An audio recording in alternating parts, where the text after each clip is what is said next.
Hey, this is Matt once again. Welcome back to another video. And this is a paid request for a nice person named Jordan.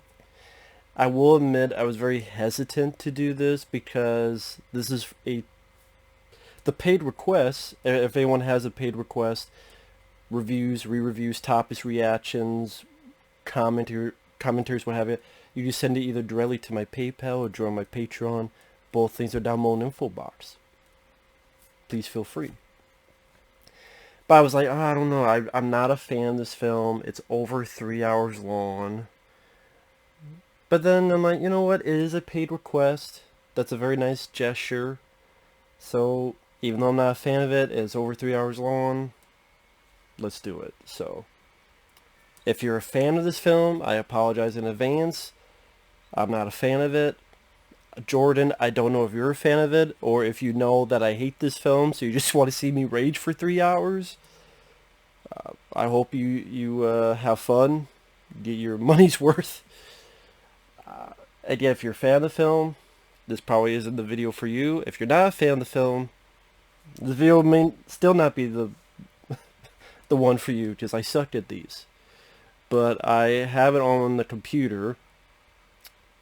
3, 2, it's a 3. This one is 3 hours and 12 minutes. So I don't know if that's gonna fuck up with the syncing, but oh well. 3, 2, 1, press and play.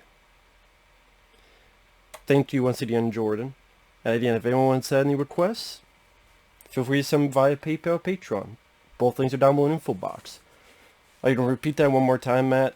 Well, I mean, I'd rather repeat that than this movie.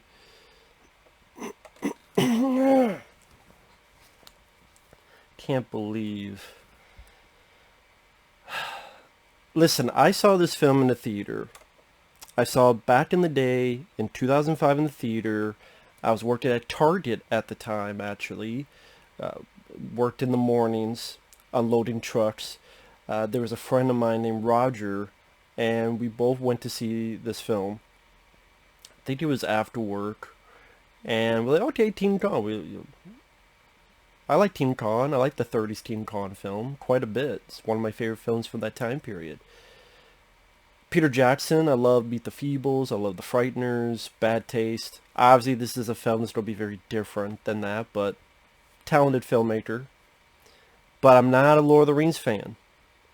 And by the way, I'm going to stop people. If people offer Lord of the Rings or the Hobbit films, I'm just warning you, it would have to be a shitload of money. A shitload. Well, no one's going to pay that, exactly. Because I'm not a Lord of the Rings Hobbit fan. I'm just not my cup of tea. I mean, at least this, it's referencing something I do like. But I'm just not into that type of Lord of the Rings stuff. So a shitload of money. And at least with this, I can appreciate what Peter Jackson was trying to do. Where he's a big fan of the original. And he's really trying to mimic the time period of that.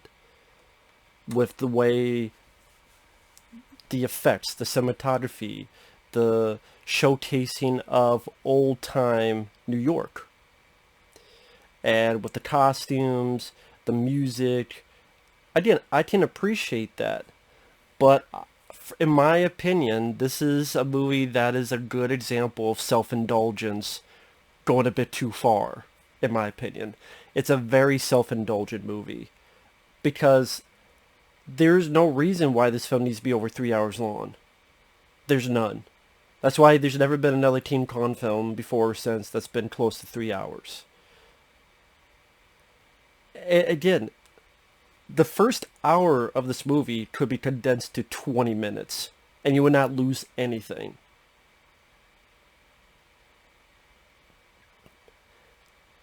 And it's like, okay, I get this whole opening. Naomi Watts showing she's an actress, doing an ode to Charlie Chaplin, old-timey. Really, this, maybe a few other scenes, boom, showcases Naomi Watts. And go to her, not getting a job. Oh, here's another job. I'm on here. On the ship, we find out a little bit about Jack Black.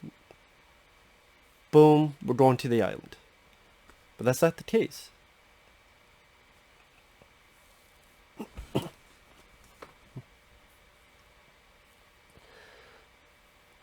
And it's just one of those things where, I'm watching this film and I'm going, do I really like the characters? Not really. Am I a big fan of Adrian Brody's character? Nah, not really. Naomi Watts, I liked her as an actress, but do I like her more than even Fay Wray? To be fair, this has more character development than Fay Wray in the original Teen Con did. And to be fair, of all the actors, I would say she does the best job. But maybe because of all of them, she's my favorite of the actors in the movie. Adrian Brody, that character, I almost want to say is inconsequential. And this is when Adrian Brody, people thought he'd be an action star of some sort. He does not work in this movie, and he did not work in Predators.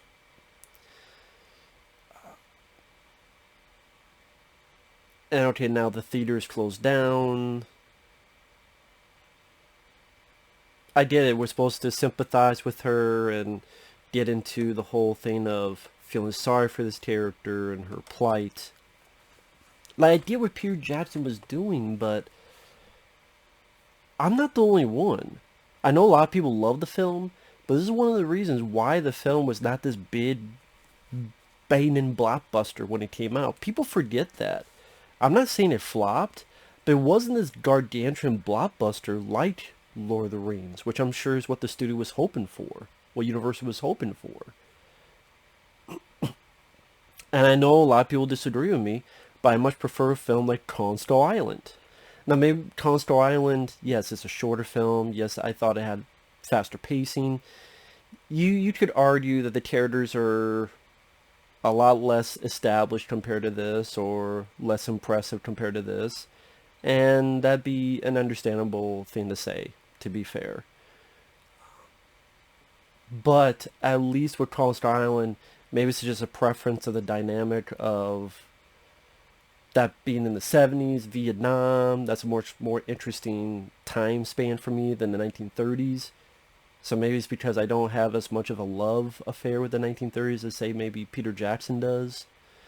Maybe it's because I do really enjoy the original Teen Con, but I'm like, wow, I would just watch that instead. In fact, I watched the 30s Teen Con, and I'm still impressed by what they did at that time period.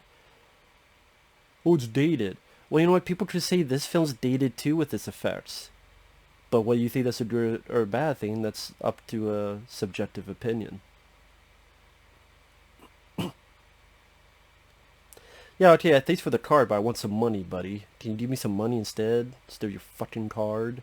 Just give me some fucking money, some food. Do you need something to eat? No, I'm just kidding. No, I'm being serious, but I'm just kidding. But I'm being serious, but there you go. Jack Black. Now, I like Jack Black. I liked him as a performer. I even liked Saving Silverman, not Sarah Silverman, Saving Silverman. But this is a guy, I don't think he picks the right roles. I don't think he picks the best roles. I mean, School of Rock was a solid one, but then you had Gulliver's Travels, you got Envy. Tropic Thunder was good, but then for every Tropic Thunder and School of Rock, you got a multiple amount of. God, if I can remember what the hell he's done lately. I don't remember what the last film Jack Black was in, now that I think about it. He plays a director, though of course they're not liking his film, and he's being put out to pasture, and he wants his next big break. Which is fitting, because this film is, in a way, I think in Jack Black's mind, this will be my next big break. Like, I'm going to do this film, and it's going to open up so many doors for me. I don't think it did. I really don't think it did. Because this was a huge film. This is probably the biggest film Jack Black was ever a part of. Since. And as much as people like the film, I don't, but a lot of people do, you don't hear many people talking about the 2005 Teen Con and the breadth of Peter Jackson's Lord of the Rings films, or hell, name a Marvel, DC film nowadays. I mean, but yeah, no one really brings this movie up. Even with Peter Jackson, either they're people like me who bring up films like Dead Alive and Meet the Feebles or The Frighteners, or they bring up the Lord of the Rings or maybe even the Hobbit films. I'm not saying they like the Hobbit films more, but that comes more into their mind, their, their frame of reference.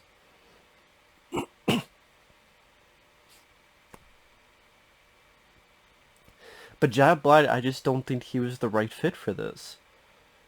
It just, the way he plays the role, he's trying to be super serious, and I just don't buy it. Because even though he's trying to be super serious, there's still this glint of silliness involved with it. Even though he's supposed to be, I don't want to say the villain, but he's doing this shady shit. He still has this almost silly, farcical nature to him that just any amount of seriousness, or I don't want to say menace, is not supposed to be that. It just negated because of that. It just completely negated because it's even when he's trying to be serious at this point, whether he wasn't ready for it, or it's the way he was directed, or it's the way the character was written. Because that character is not Charles Grodin in the 70s Teen Con. There were moments of silliness, but you could still buy him as a villain, and that's what they were going for. In the original film, even though a good chunk of it is his fault, he still seemed like a likable character in the original 30s movie. This, I don't think he's a likable character. I think he's kind of a despicable character. And part of me wished that Teen Khan ate his ass. I think that would have been more satisfying if Teen Khan grabbed Jab Black and ate him. And considering some of the other characters that get killed during the course of this movie, that the fact that he doesn't die to me is not fitting, honestly.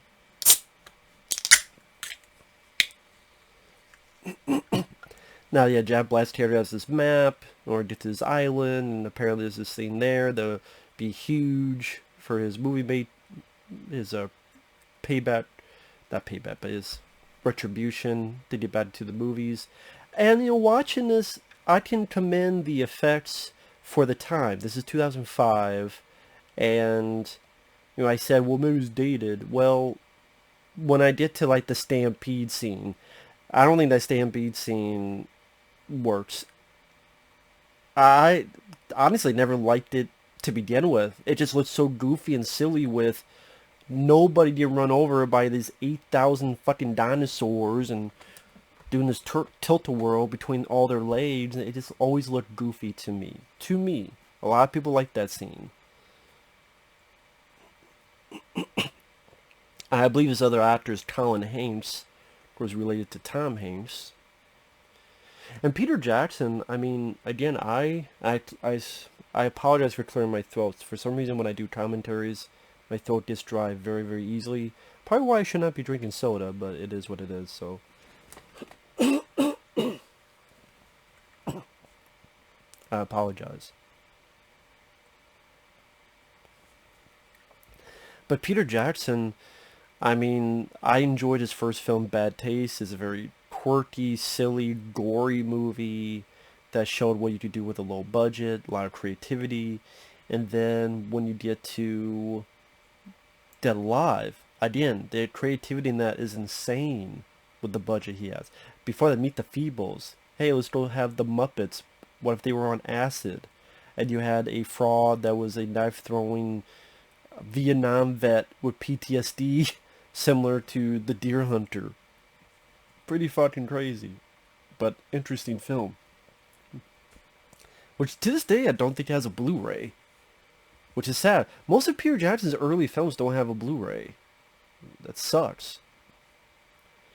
But The Frighteners, I think The Frighteners is great. If those other films are deemed his native films, then I would say The Frighteners is his best American film, in my opinion.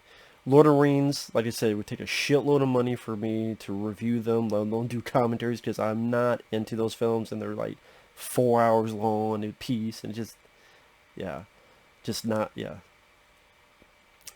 Maybe because with fantasy films, I'm kind of picky when it comes to fantasy. When I think of fantasy films I enjoy, the more along the line of Conan the Barbarian, or Willow, or sci-fi, but Kroll with a K. That kind of fantasy. Not really Lord of the Rings or Aragon or Dungeons and Dragons or any of that sort. I love dragons, but there's not many movies I like with dragons in them, funny enough. Maybe Dragonheart. Rain of Fire was disappointing, but maybe I could watch as a time waster. Yeah, probably like a time waster, Rain of Fire, but it's like, I wish there was like a an action movie with dragons, but done like the late 80s with practical effects and gore and R rating and machine guns. And, well, I guess that's more my cup of thing. My cup of tea. But yeah, then yeah, the Hobbit films, and I didn't even. I watched a little bit of one, and I just didn't bother. I'm like, yeah, this is what I didn't like in Lord of the Rings, but even worse. Just my taste. That's it. It's about different tastes. People have different tastes. That's what some don't realize. We all have different tastes. Now, of course, then we watch things that wants to put her in a porn film. Debbie does Dallas. Debbie does Monty. Monty Paw. Monty Love. Monty see, Monty do. Monty pee on you. It's one of those German fetish films. Monty see, Monty do. Monty pee and poop on you. I've seen that movie. It's Lido in Argentina.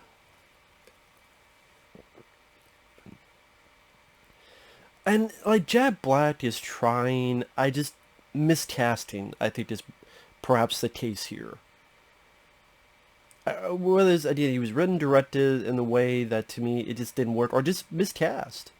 Miscast is a good way to describe it, because I'm thinking of this time period. Like if a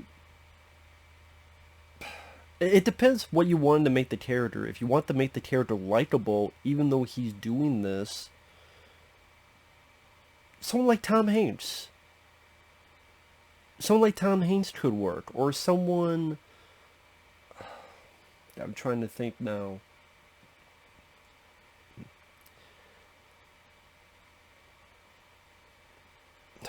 I mean, it'd be a stretch, but it'd be interesting. Like a Chris Farley. Really? Chris Farley? Well, I mean, I'd be more interested to see him if he got the opportunity to do something a bit more serious than Jack Black. And I like Jack Black, it's just Chris Farley I like more. Or, I mean, just, I'm sure there are plenty of others if you give me a list of actors. It could be an older gentleman like a Danny Glover. It could be a James Woods. Like, James Woods as an intense director. Maybe if you want to go more for a villainy role, or well, I've seen him in The Hard Way and such be very likable, so that could work too. I mean, just I think there are other actors could have been chosen. Now, like I said, I liked the 1930s Team Con. I saw that on VHS way, way back in the day, and it was on one of these VHS tapes that it wasn't a bootleg, but the label was literally called bootleg. It was like red on top, and on the side there was little boot for bootleg. So maybe it was a bootleg, but someone was just trying to be funny and it's like, it's a bootleg, but I'm literally going to tell you, and there's even a boot on the side, and you got red. No, no, I'm wrong. That was a Godzilla movie. I'm wrong. The King Kong one I saw, I think it was just an old. It was a VHS tape. I forget what that was called. Or maybe, but I mean, it's been a while. I'm trying to remember. I know it was for Godzilla vs. Megalon. Might have been with King Kong as well. It might not have been. But I know it was VHS. And I just enjoy. It's a very impressive film to look at, especially for the time. And I thought the actors did their jobs well, and it went at a better pace than this. And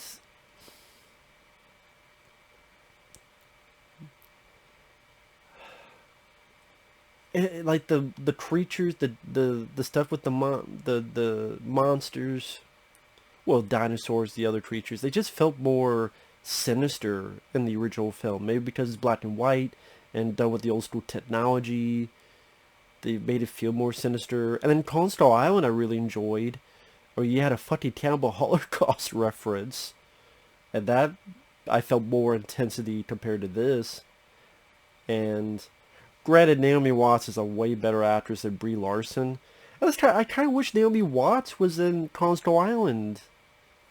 And I don't like Brie Larson as a person, but I didn't think she was the most awful actress in Coastal Island. I didn't, to be fair. She's horrible in Captain Marvel and other stuff, but I didn't think she was the worst. I didn't.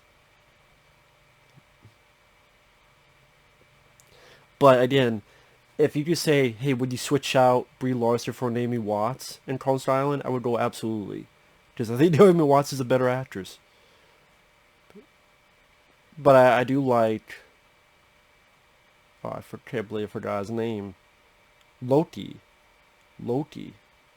How the hell did... I can't believe I forgot his fucking name in Coastal Island. I liked him more than Adrian Brody. I know they're not playing the same character, I'm just saying in comparison. But I know this was a dream project for Peter Jackson, and I appreciate when you look at the making of material, I appreciate the love and care that he really, truly wanted to put into this motion picture. I truly do.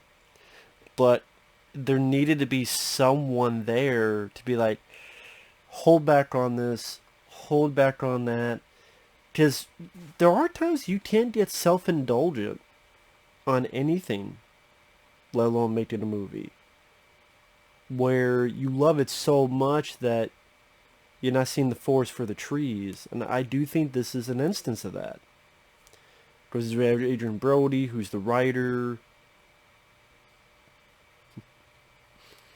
and he used to write these more extravagant plays, but now he's doing this quote junk work, and now he's working with Jack Black to tighten up the script.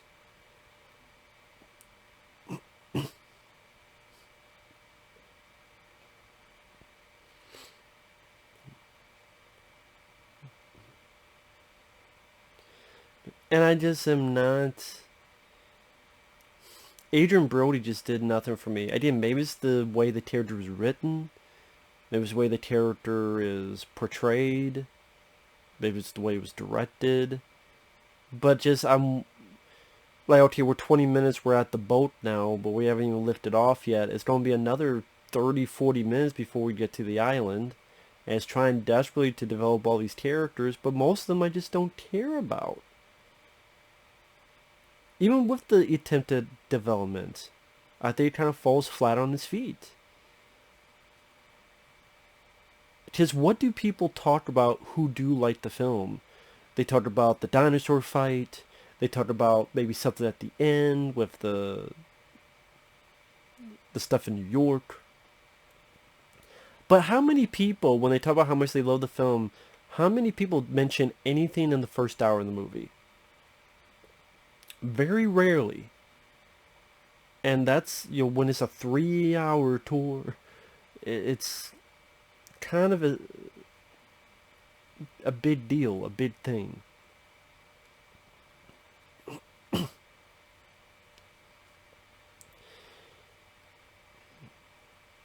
Now we have this guy who's our actor, but he's of course a pompous actor who's full of himself.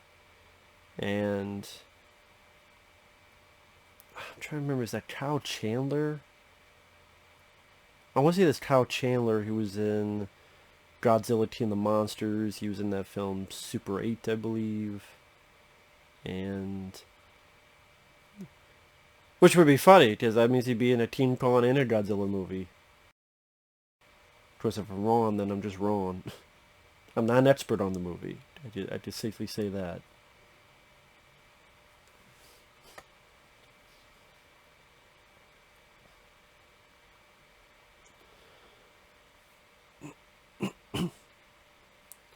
Well, truthfully, you can still jump off, unless you don't know how to swim.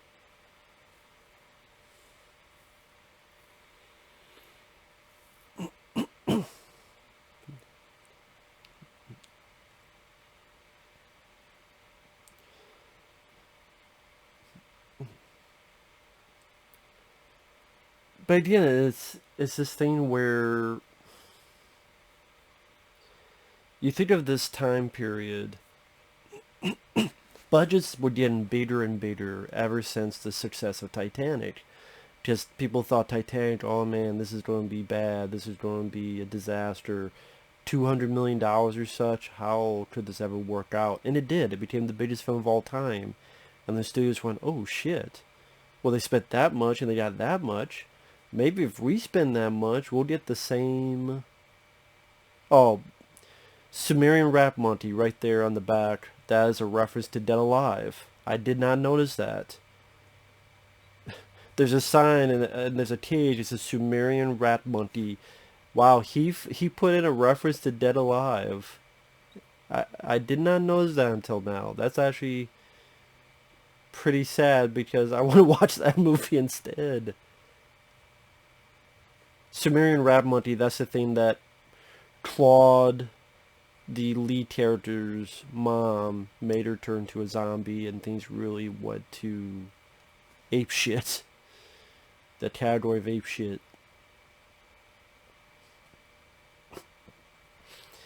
Really, you can't find any better room than this piece of shit cage?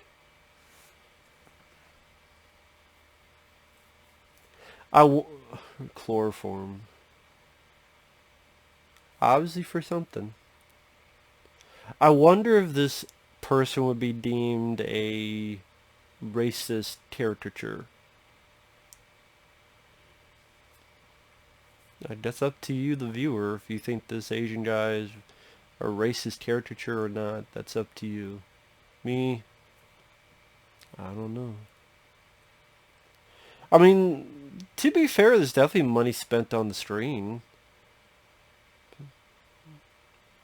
And, you know, little stuff like the fake posters. Bruce Baxter in Troubled Brides of the Amazon.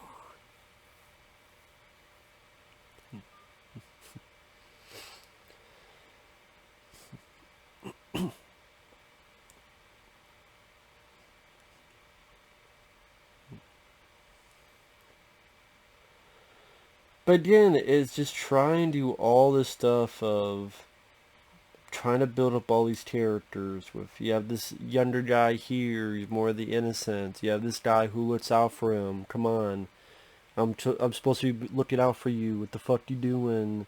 That comes into play later.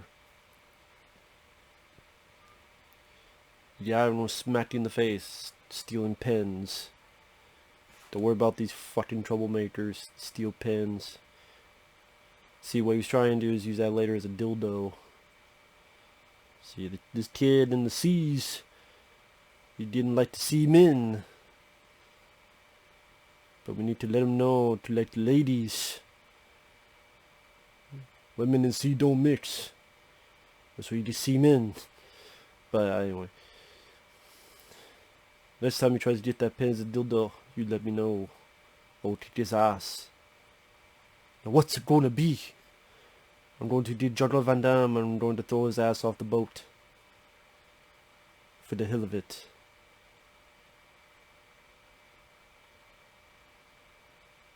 I don't care about these books. Put this up your ass. Use it as toilet paper. Well, you know what? This book would be great for toilet paper. You stole it from the public library, huh? You fucking thief. I'll wrap this around your head.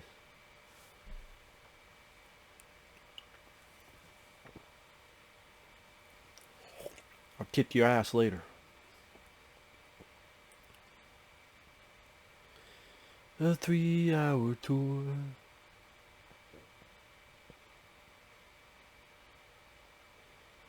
I don't know why. For some reason, I thought of the idea that all of a sudden she'd be singing. What was that song in Beauty? Not Beauty and the Beast. Fucking Lady and the Tramp. Siamese, if you please. I don't know why that popped up when I saw Naomi Watts at the mirror. I don't know why. I just thought that'd be just an out of the blue fucking funny thing. Just her all of a sudden singing, "We are Siamese, if you please." But you know about Disney, they're all racially sensitive, especially back in the day. Siamese cats look like this. Siamese cats.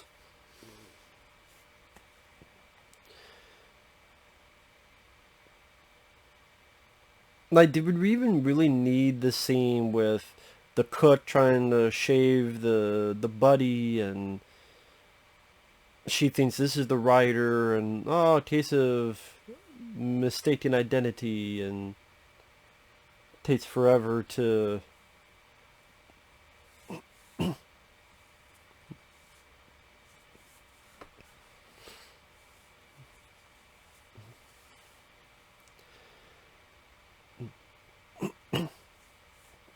It takes this long for people to understand that who and what she's talking about.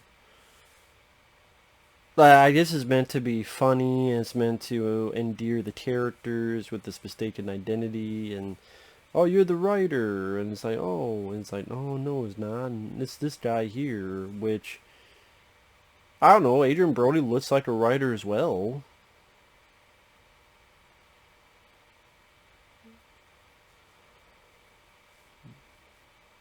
I don't know why, in certain instances, Adrian Brody looks like a 14-year-old kid.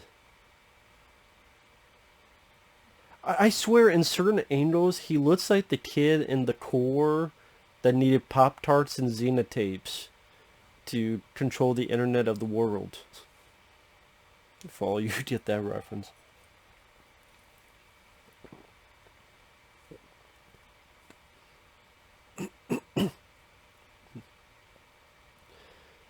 Oh, someone wrote mustaches on his.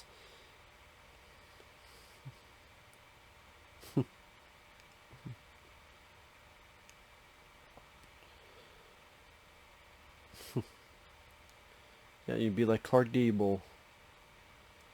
See, that seems like something that Bruce Campbell would have been perfect to play. I mean, it's called Bruce Baxter, but I'm surprised they didn't get someone like Bruce Campbell to play that type of role. You know, an actor full himself, hamming it up. Or even the lead. I mean, you know what? If this type of character was Bruce Campbell or some other actor, and maybe that's another thing. I just don't give a shit about Adrian Brody as an actor, and that's another thing. Like, I did not like Adrian Brody. I've just never been a big fan of. Nothing personal. It's just there's certain actors you look at, you know, their dialogue delivery. They just don't do anything for me.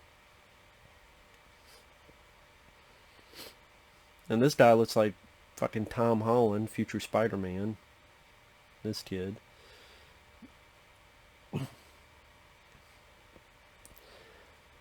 And that's when, like, Jack Black's character, like, he knows the danger they're going into. He could easily showcase that, hey, I know there's a big dangerous thing about this, but I'm going to risk people's lives, and I don't care because it's my second big chance. And he gets away with it. And he doesn't get a comeuppance. Neither did the one in the 30s. Well, again, the guy in the 30s was more likable. Maybe that's one of the reasons why Peter Jackson cast Jack Black, because he thought, well, people don't like him, even though he's doing despicable things. I think Peter Jackson, I don't think he was right on that one, but that's just me.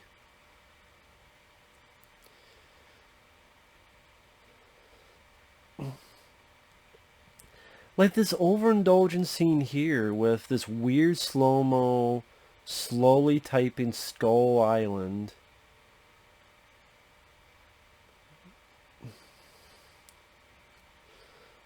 That's what I mean by self-indulgent.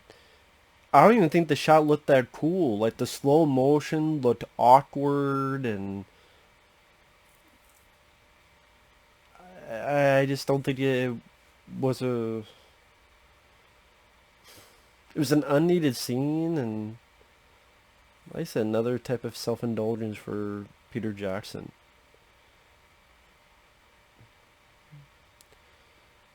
There's Gilligan talking to the skipper.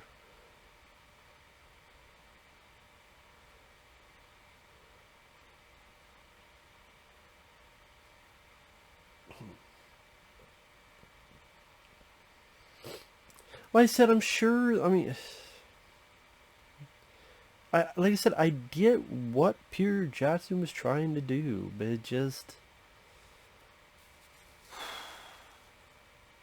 This is going to be a long video. I apologize, because I don't know if I'm going to be able to talk all the way through 3 hours. Because I'm going to run out of shit to say.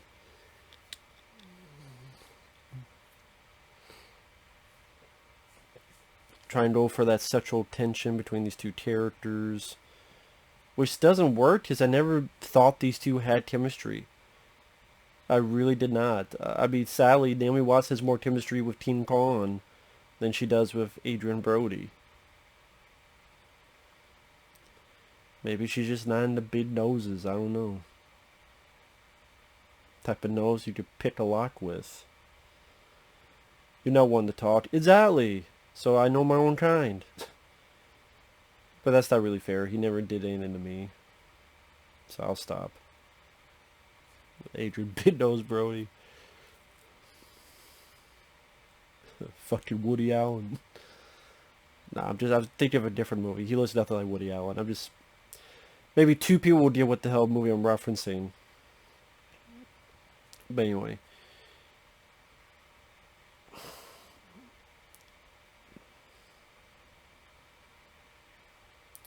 I'm sorry, these two just did not have the chemistry for me.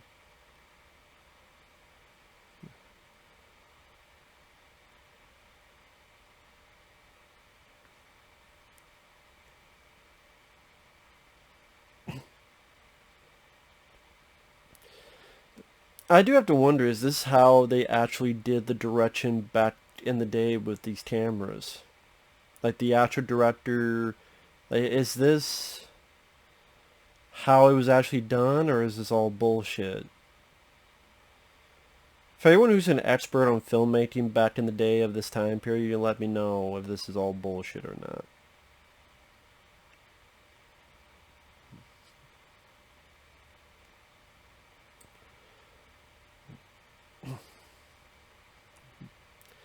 And what makes this even more pointless is that they go through this whole lovey-dovey thing, lovey-dovey, lovey-dovey, lovey-dovey thing, lovey-dovey. And then, I said Adrian Brody's character seems inconsequential, pointless, because technically he's not, because when they get to the island portion, his whole journey is to rescue the girl. He does actually help and rescue the girl. And then because these other guys took Teen Khan, months and months later, she's like, fuck that guy. Fuck Adrian Brody. I'm not going to talk to him. I'm not going to see him. He's a loser. His dick is small. And his nose is too big. I'm not going to fucking talk to him. Fuck him and fuck his holes. And I'm like, he didn't do shit, lady, except save your sorry, scrawny ass. And then there's the chase scene where Teen Khan's chasing him in the car, beats the shit out of his fucking car, and she's not even worried, like, is he dead? Is he not dead? Is his neck, his ass broken? His dick crooked? I mean, nothing. Doesn't care. Just wants the Monty love and the Monty paw. And then, like, she hugs Adrian Brody like, well, Teen Khan's dead. I got nobody. I guess I'll settle for you. Like, there's no wanting, crying out, desperately begging, where is Adrian Brody's character? Are you okay? Is everything okay? There's nothing. Nothing at all of that in the entire third of the movie. And that really kills any type of romance you have with the characters. Where she only hugs Adrian Brody more as if, like, if Teen Khan had survived, she would not have gone back to Adrian Brody. It's like, well, the big poontang is gone. I only deal with the little poontang. On those for girls? Yeah, I know. Switch it up, though. I don't have the big dick, now let me have the big nose. I just...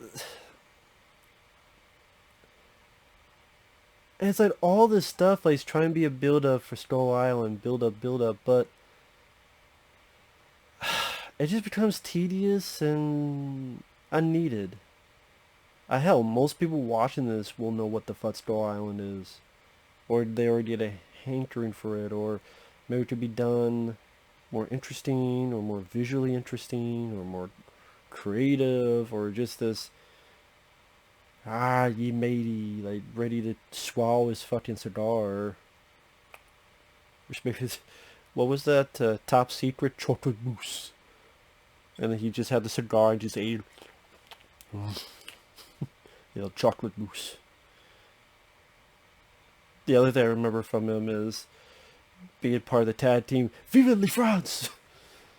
If you've never seen Top Secret, it's a pretty damn funny movie. With Val Kilmer as the star, but yeah. Makes you want to go watch Top Secret. But, it's a pretty damn funny movie. A lot better than this movie, in my opinion. I'm working on the choo-choo. It's that train dipshit, I know. Just being silly. This guy's having nightmares. What's my dad going to think when he sees this movie? The Fog? Or... Oh, he's having nightmares of the remake of The Fog. That's why he's being scared. You see the words Fog, you think of the remake. You'd be scared too. Just dream of John Carpenter's The Fog. You'll be a lot happier.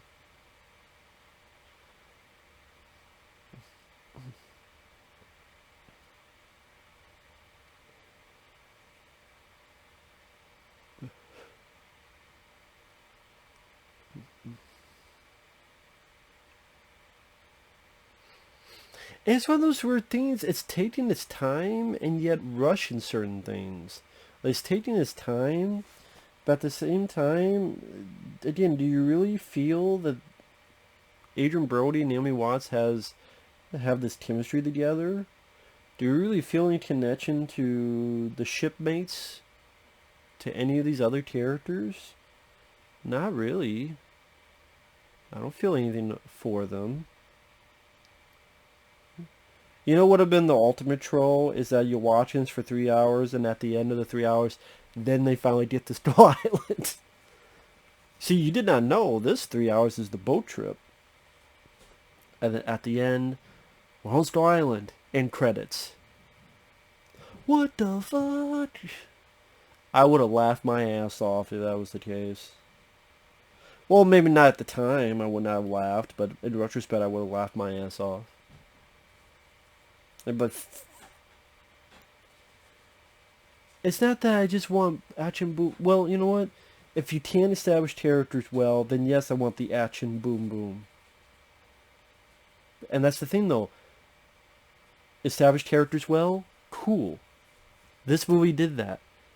This movie took like 40, 50 minutes before you got to the xenomorphs and the Marines fighting each other.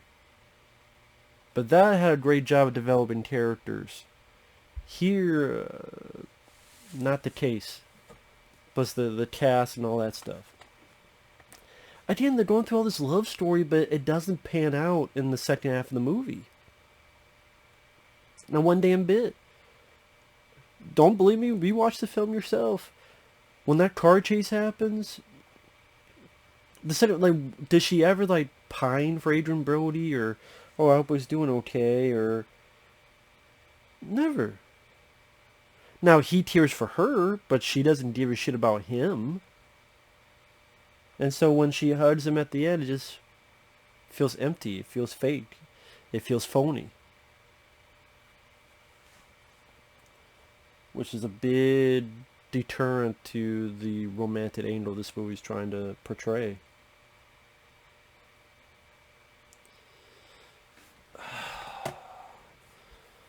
again, just more and more and more of this. Like, we know what you're doing. This is crazy.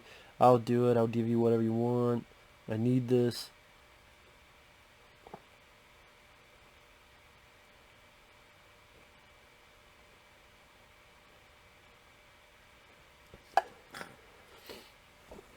I don't want to risk my crew and fuck this shit. You're a fucking idiot. Fuck up my bow. I'm gonna throw your ass off. You know what? We're turning back. Kiss my ass.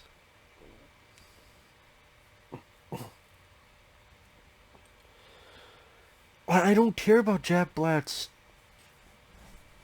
boggle. I don't care about his heartache of all this shit.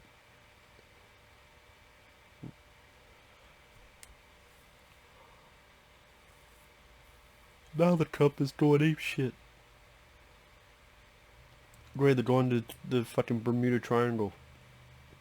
Or the Twilight Zone, whichever comes first.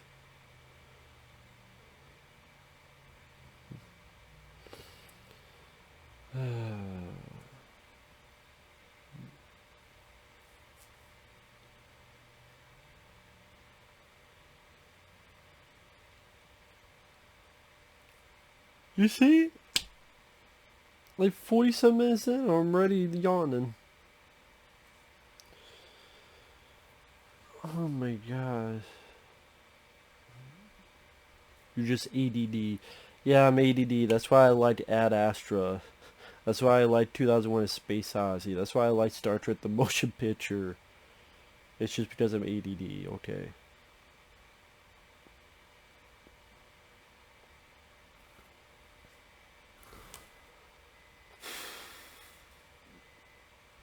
Oh my god, come on! Fuck the map, yeah. Just go into the fucking ocean.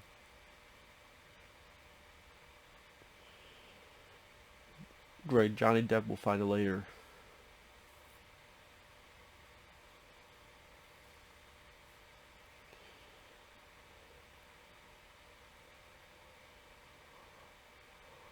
You see, I wasn't yawning before. I swear to God, I was not yawning until I fucking sat down to watch this.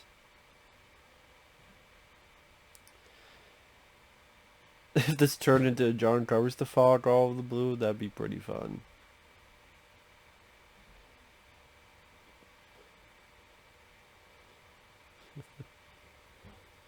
Dum dum dum dum boom dum dum dum boom dum dum dum boom.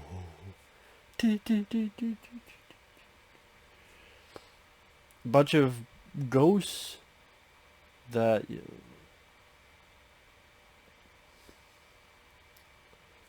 Antonio Bay, 100-year ceremony.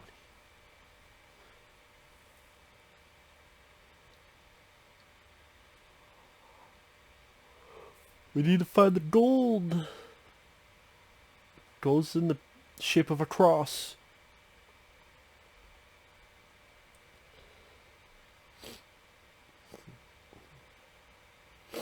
It's almost as if someone knew who did Carl's Island with this movie that you took shitload of time to see King Kong, so you get to see him in like the first fucking scene, and then wait a little bit, then you get to see him again. It felt like more of a King Kong movie than this. This is more of a love letter to the 30s. And I can appreciate that, but it only goes so far.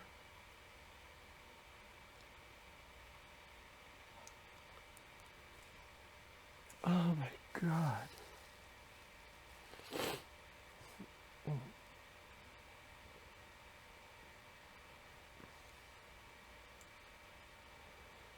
If I fall asleep during this, I apologize. Oh my god. Move your eyes.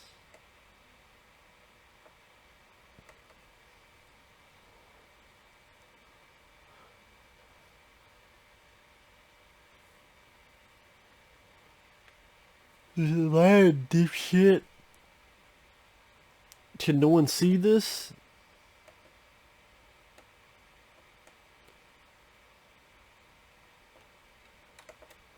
No one sees this, huh? Oh, now you do something.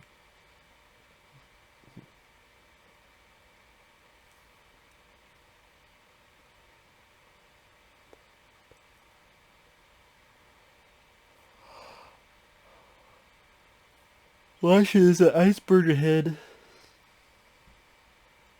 Don't fuck up your boat.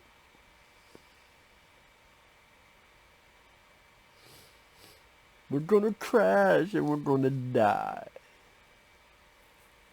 Good.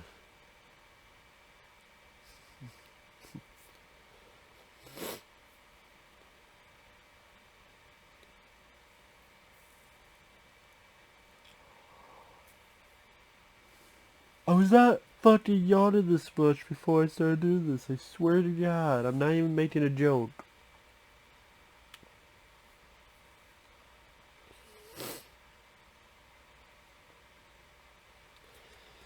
I'm just so out of this fucking movie, man, by this point, that I just...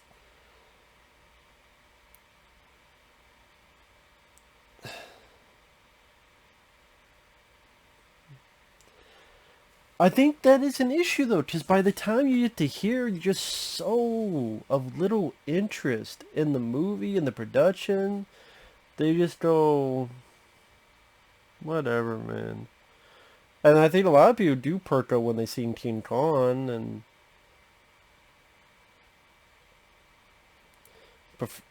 I would not be surprised if people watch this and they skip all the fucking first hour. Because you're really not missing much by skipping the first hour of the movie. You're really not. Because do you really care about any of these people on the ship? No. Do you care about Jack Black? In my opinion, no. Andrew Brody? No. Naomi Watts? Not really. I mean, some people do, but...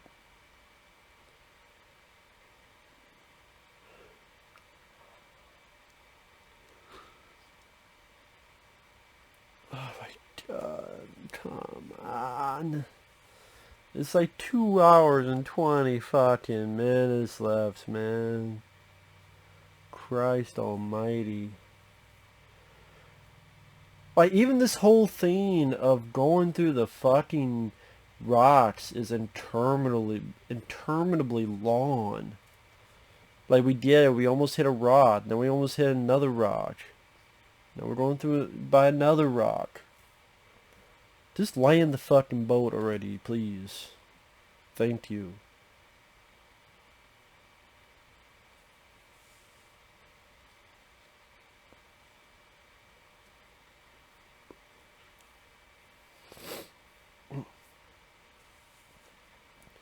We got the reaction from almost every fucking character.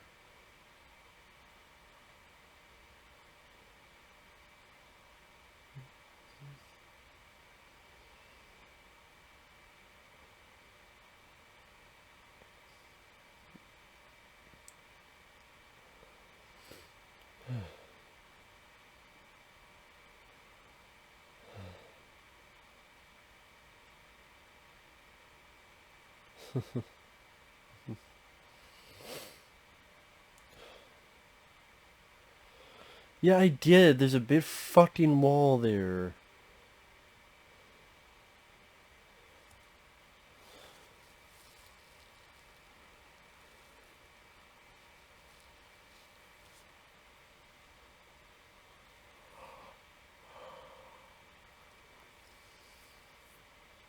Oh my God, man.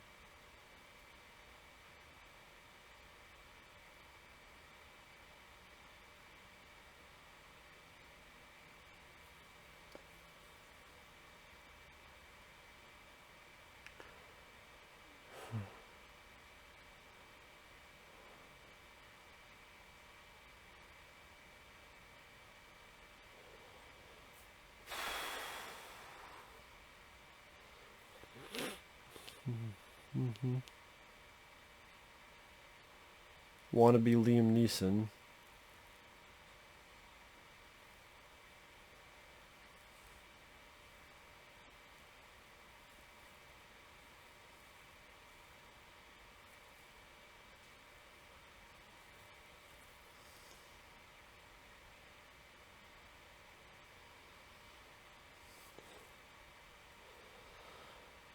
I don't know what else to say. I just them looking around.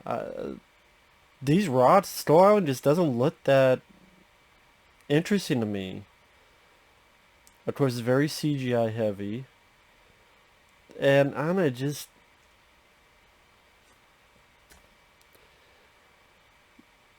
maybe it's the way the color scheme is, where almost the island is in black and white, almost, and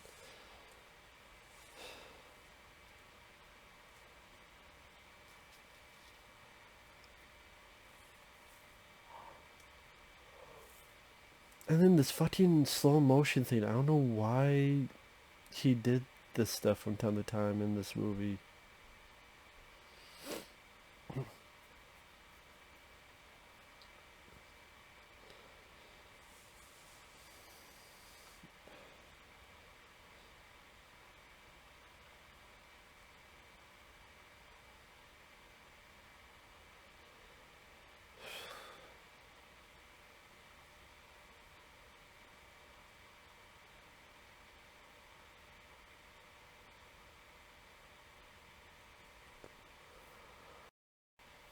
Like we guys playing the fucking skulls on the rocks, and we gotta have him film the skulls on the rocks, and then we go through the fucking bridge. Then we gotta go up someone's asshole. Then we gotta go through, find the ring. Then we gotta put it in a fucking pocket. Then we gotta put it down a fucking mountain. Then we're gonna roll up a fucking wall. Then we're gonna roll up a fucking tower. Then 2 towers. Then we go up across fucking river. Swim up river. Tip Bison's ass so hard, he don't feel it. It just...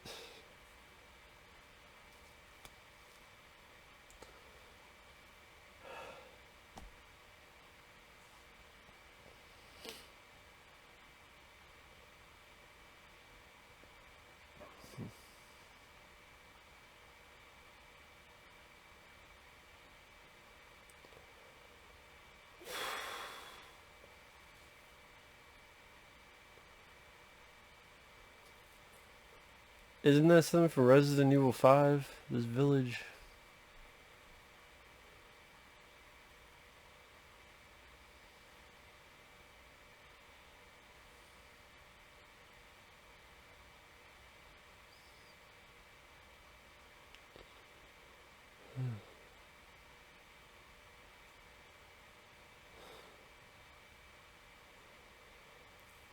Oh my god. I'm not even doing this as a joke. I'm getting very, very sleepy. I'm not even doing it as a joke. I swear to God I'm not. Swear to God I'm not. There's that slow motion again. Just looks awkward. It's not like good, like John Woo slow-mo, which is very awkward. It's like, that wasn't his first intention. He decided to do later. Yeah, make that slow motion just because. Then we got the cannibals from... Well, I mentioned Cannibal Holocaust before.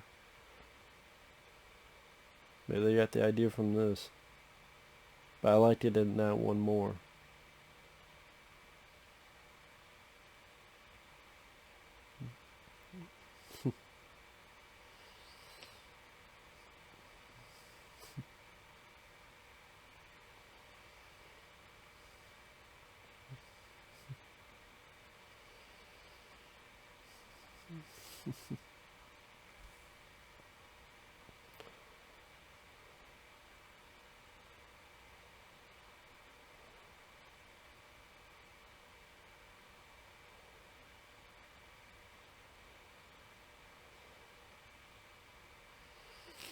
Great fucking zombie kid.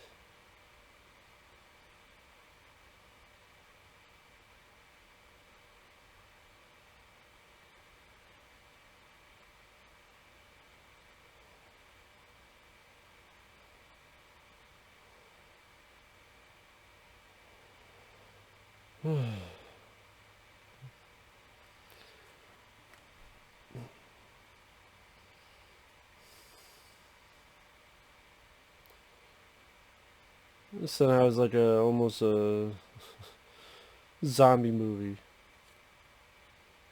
The idea more like the evil cannibals.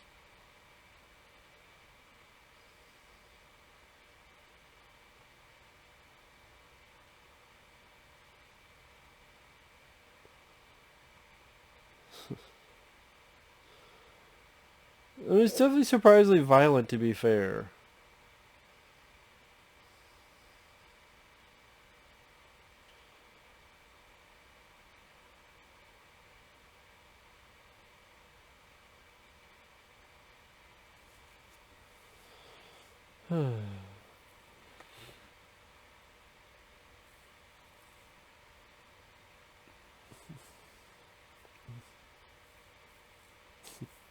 Yeah, go eat Jack Black.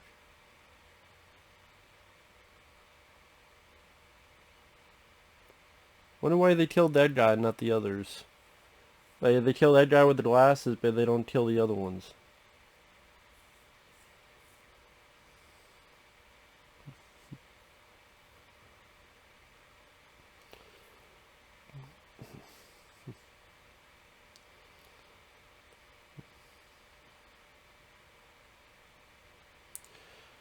Yeah, certain people they kill, some people they don't.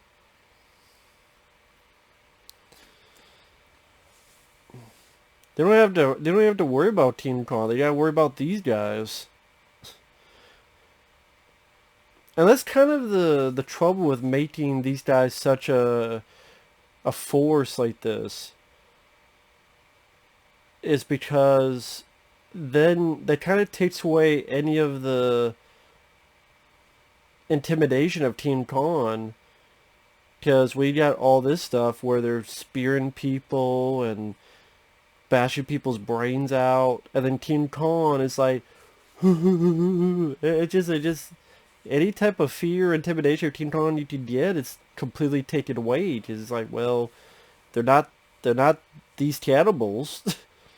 You know, they don't bash your brains in, and like Team Con in the '30s one, he was the intimidating fucker who was ready to kill your ass any step of the way.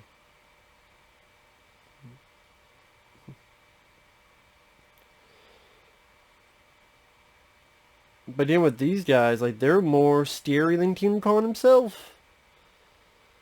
And I do think that takes a little bit away out of the King Kong creature. 'Cause yeah, these are more horrific than anything King Kong does. And negates any type of intimidation or, like I said, terror or whatever you could potentially get from Kong.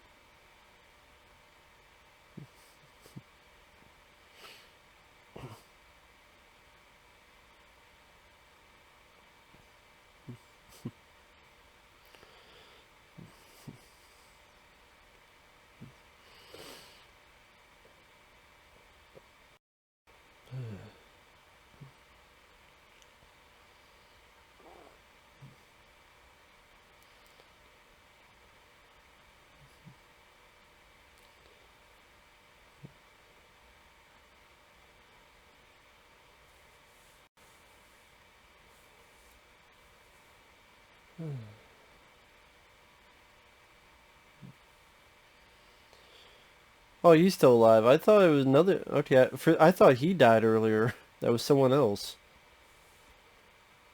Bunch of people with glasses. Almost looked the same.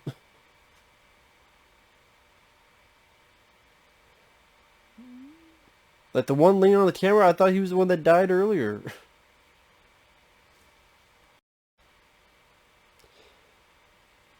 No one is protecting this girl. No one is watching this girl. No one at all. I didn't like not a single person is checking this girl. Like, and no person is on guard. Not even Adrian Brody. You would think after that, Adrian Brody's like, well, Adrian Brody got hurt, to be fair.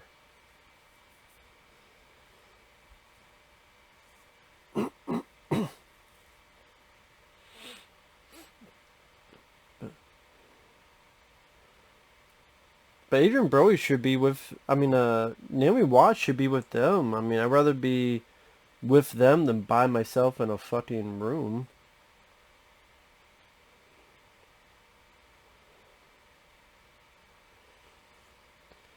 I think I'm watching this in the theater, I'm like, God, this is taking a sweet ass fucking time. I mean, it's Team Con, it's over an hour and no Team Con. Definitely wants to take you sweet ass time.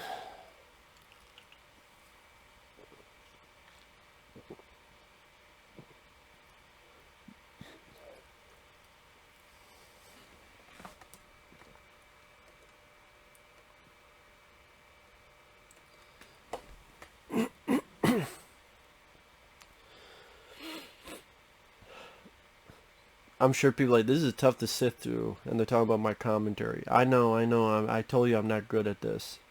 I warned you ahead of time I'm not good at this.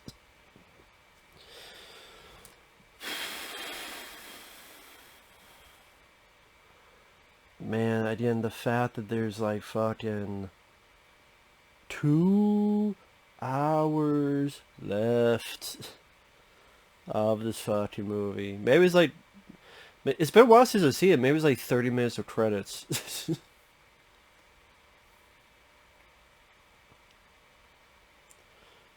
You know, since I'm doing this, let me see if I can find trivia on this at least.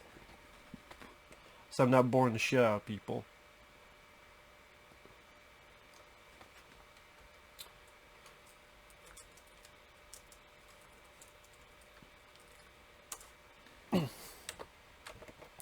By the way, my friend Mike, OCP Communications, he did a great review on this.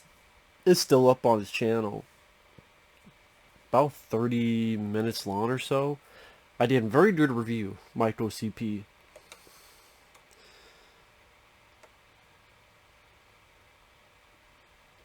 Let's see if I can, as I grab the girl and get her to get some of that Monty Poontang. That's the wrong one, Matt. I know.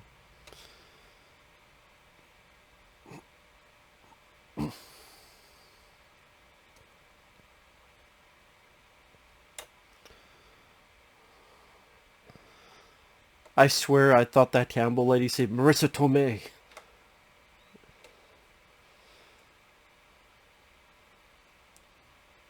Again, they're more scary and intimidating than King Kong himself. So, you know, maybe that's the point, because King Kong, you're supposed to look at it as more of a tragic figure than like, you think, like, King Kong's not bad. Like, these guys are bad. And I guess that's the difference, is that this one, but if I want King Kong as the heroic figure, I think Skull Island did that much more successfully. And as the tragic figure, I would say even the 70s King Kong I was more impressed by than this. At least that had Jeff Bridges. See, looking at that info, it took 18 months to do the CGI version of the Empire State Building.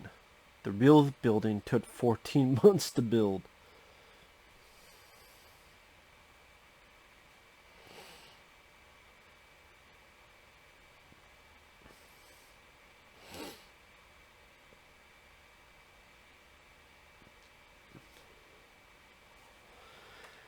Andy Serkis had 132 sensors attached to his face as he played King Kong. King Kong's roar is a lion's roar played backwards at half speed.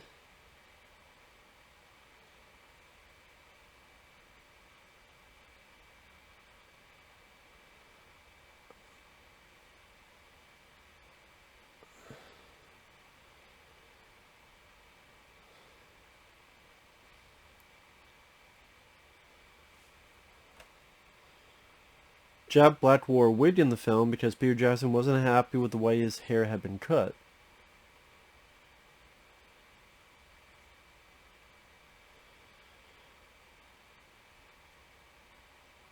The film had the record for being the most expensive film ever made in the US until it was topped by Superman Returns. But I think Superman Returns, they put into the budget like all the pre-production for like that Nick Cage film. I think that was added into that budget, so I could be wrong on that. Peter Jackson was paid $20 million to direct the film, the highest salary ever paid to a director in advanced production. Christopher Nolan would later receive that for Dunkirk. Well, yeah, because they thought they were going to have another Lord of the Rings success.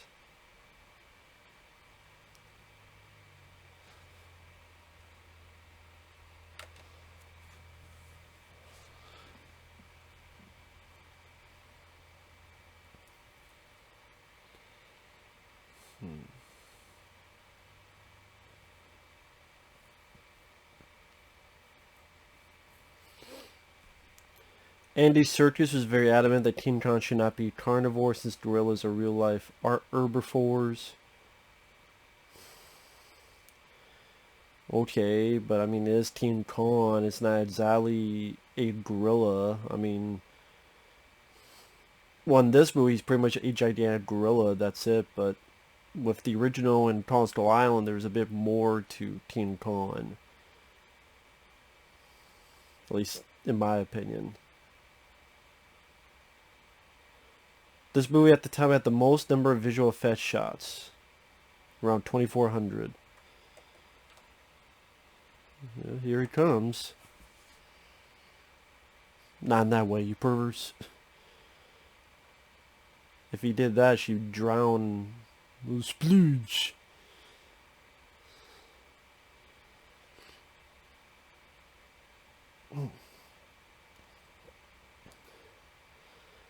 Well, I mean, with her size, I mean, nah, I'm not even going to go there.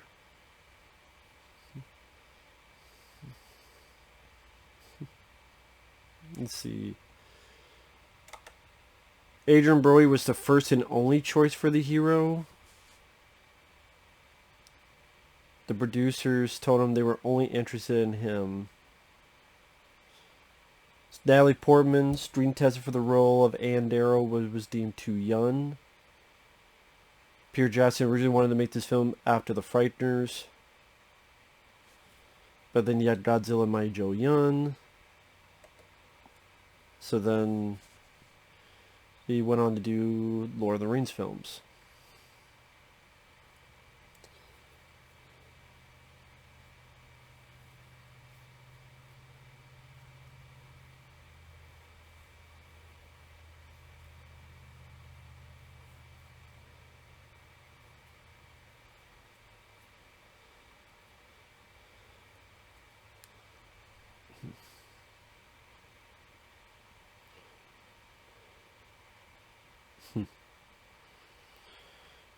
Didn't mind that shot with the eyes of King Kong, to be fair.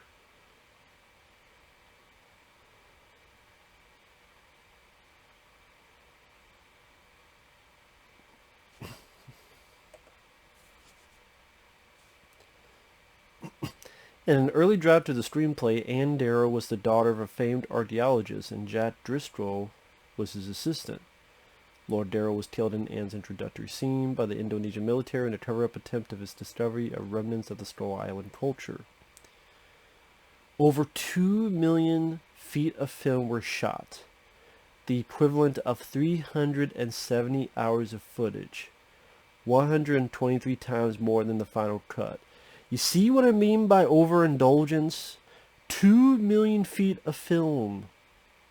370 hours of footage.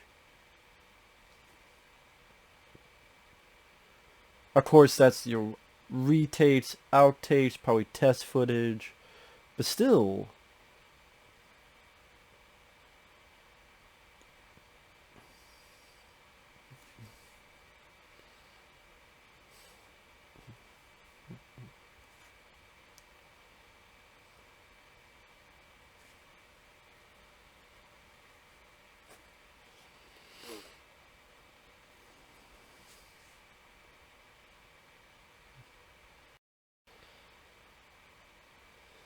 let's see.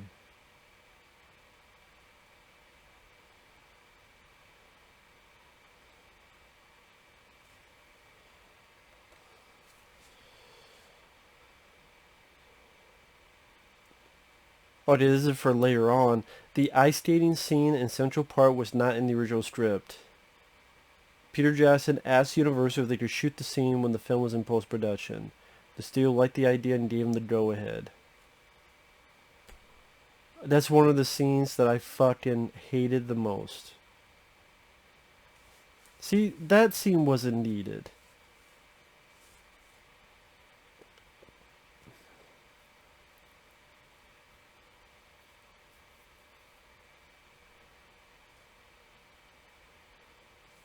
There's a scene written and filmed where Denham, Driscoll, and the SS Venture crew build rafts to cross the swamp, only to be attacked by an aquatic creature. This scene ended up being included in the extended edition of the film. There's also mention of a scene where Lumpy the Cook shoots a large flightless bird. Well, to be honest, I don't know which version this is.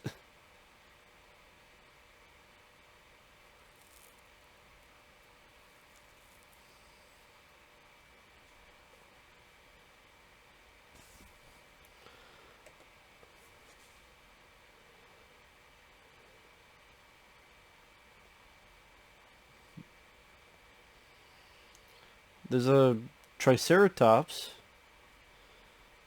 I mean, best way to describe it.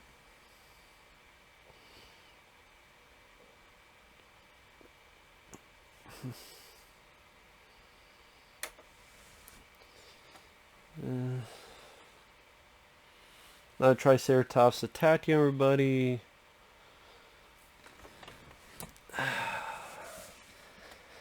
That's what I mean. Like, I'm watching this stuff and I'm like, stuff like this is where the CGI does look dated. And I know that's not real. It looks almost that rubber band CGI sort of thing. I don't know how to describe it. Where you know it's not moving what any natural animal would move like. And so it just, like when it falls, you can tell it's like a herky-jerky fall. It's not a natural.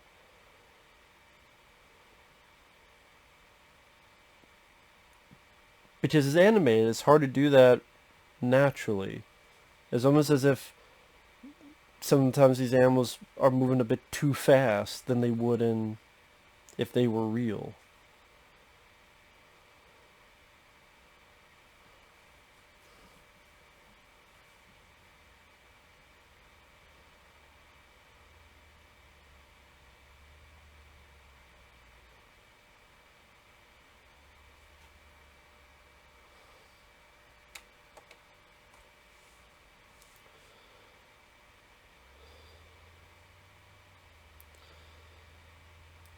Peter Jackson owns several props from the original King Kong, put some of the items from his collection into the film.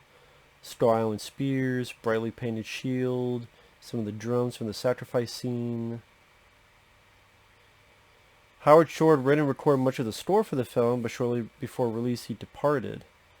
Differing creative aspirations between the two of them, him and the director. So they brought in James Newton Howard, who was given less than 2 months to write and record a new score for the film.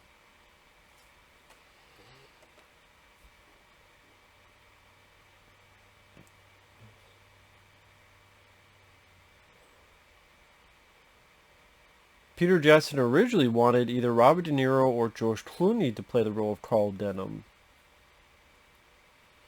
I could see that. I could see those guys being a better fit than Jack Black.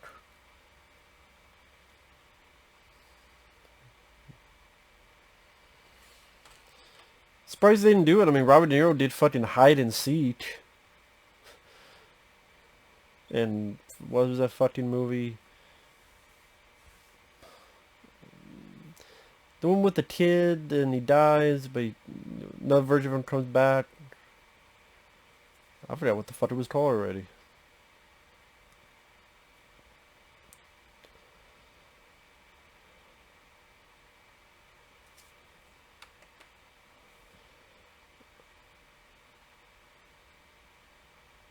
Let's see.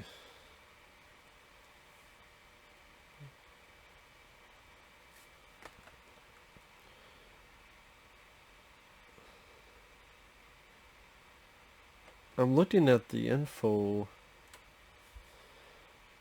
At one point, Peter Jackson expressed a desire to remaster the film in 3D. I'm glad that never happened.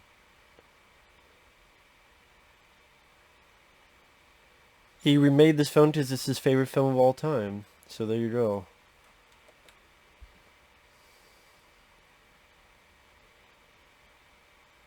Sir Ian McKellen turned down the role of Carl Denham as he was doing a play in London.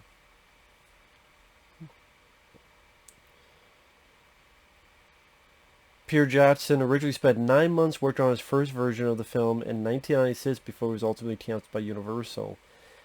I remember that now. I remember that, and I remember going, I think it would have been better back then if he tried.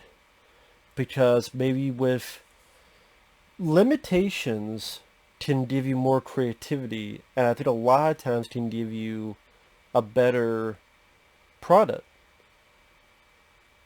Peter Jackson showcased that in his early films.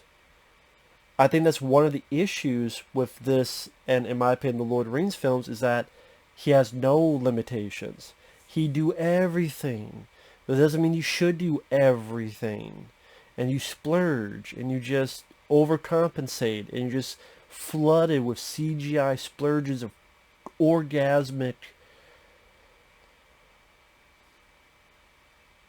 product all over the fucking place, and you go, have a little bit of fucking someone to hold you back a little bit, be like, wait a minute, there's another way to do this, or there's an easier way to do this, or there's a simpler way to do this.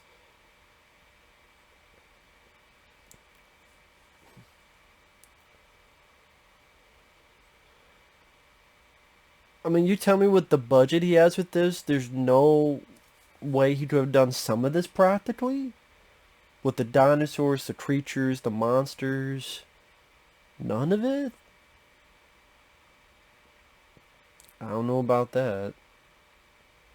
With that amount of money? And also creativity just... There's a plentiful amount of films that had a lower budget flick, or okay, this is what we had. What can we do? We want to accomplish this goal. And you get happy accidents because of that. You get circumstances that are surprising. And wow, I didn't expect that. That was much better than I thought it would be.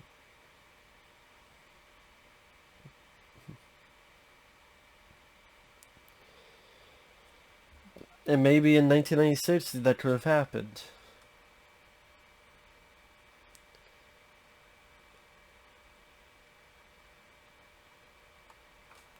And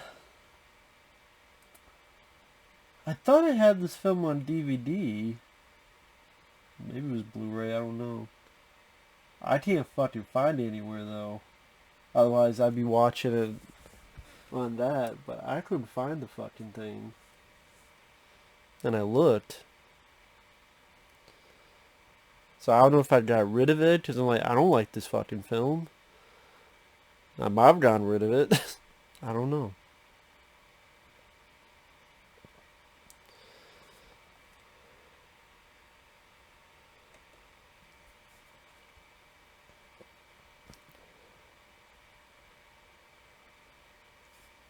The fifth highest grossing film of 2005.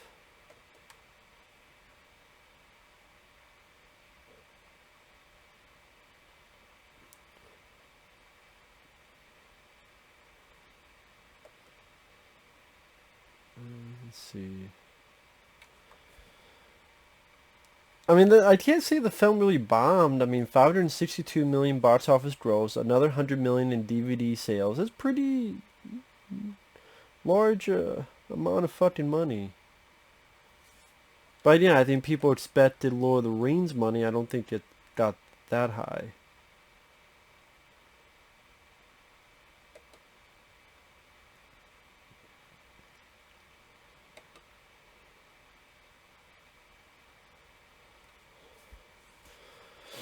Oh, some of the gunners for the airplanes at the end is Rick Baker, who played Khan in the 1976 remake.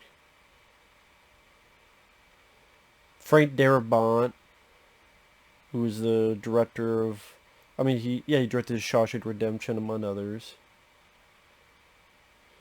and Peter Jackson.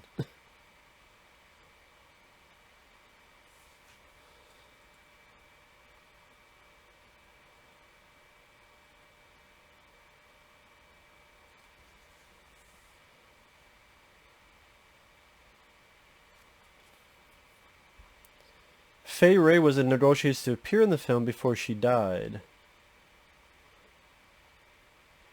And she was going to deliver the last line, "Oh no, it wasn't the planes. It was Beauty that killed the beast." But now Jack Black did it.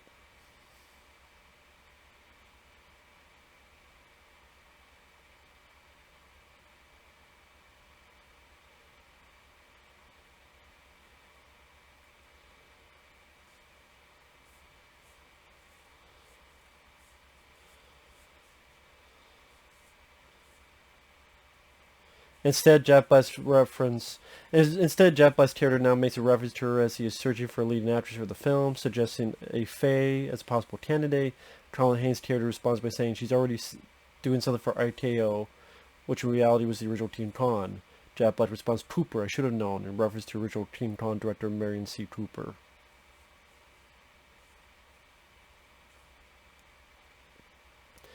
Con kills 41 people? Really? I don't remember that. I just, Oh, we're getting to this fucking scene. This is the scene I was talking about. This is one of my least favorite scenes. People love this scene. But it just looks ridiculous to me when they get into this portion here. Like this looks fucking silly and stupid and fucking ridiculous.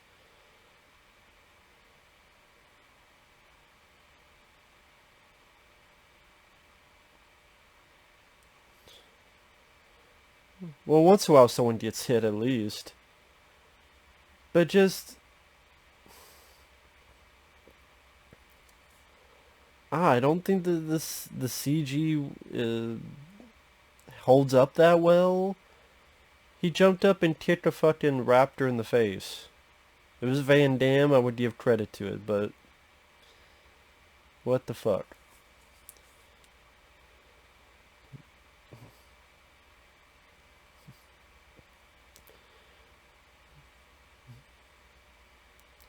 Shoot your fucking Tommy gun, man. But it's just like how they're avoiding all this shit. Well, all these people in the middle, like so many people avoiding all this shit, and I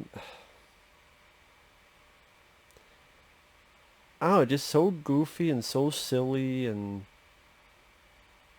well, what else is it? I just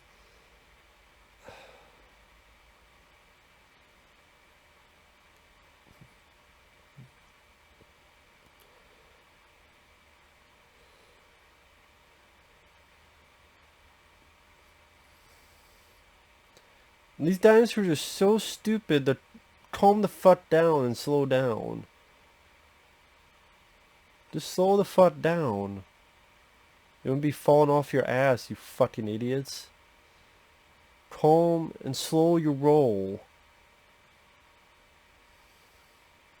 I don't know, even in the theater I went, what is this ridiculous shit? Like, all this stuff happened here and...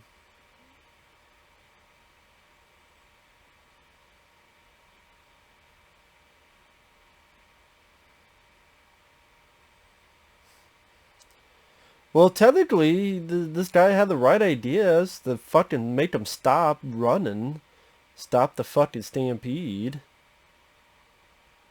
And just all this thing, like this smorgasbord of just flopping over each other and... Excess. Again, just excessive. To the point of just fucking ridiculous. It's not just one dinosaur, two dinosaurs. We gotta have 50 dinosaurs chasing them, and all 50 of them go... It's like, give me a fucking break, man. Again, one or two wasn't good enough. 50, there you go. Fucking whatever.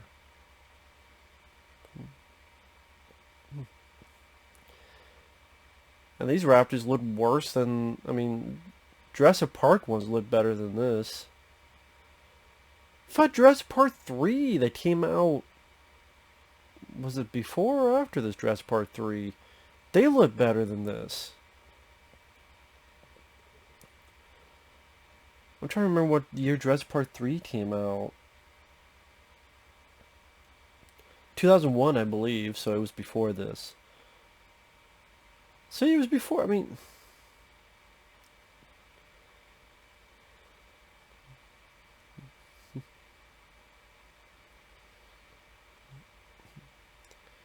Well, there you go, Con. You broke your toy, or you hope you're happy about it. Oh my god, we're not even halfway through. Well, I mean, if it's like 10 minutes of credits, I guess we are halfway through. Fuck.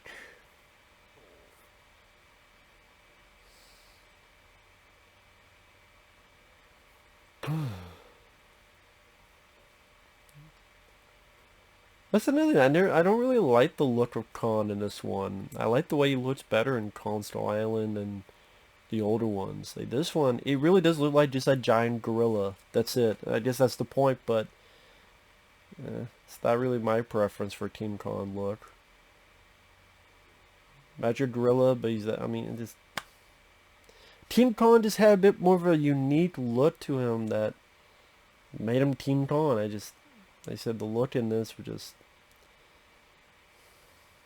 not much a fan of.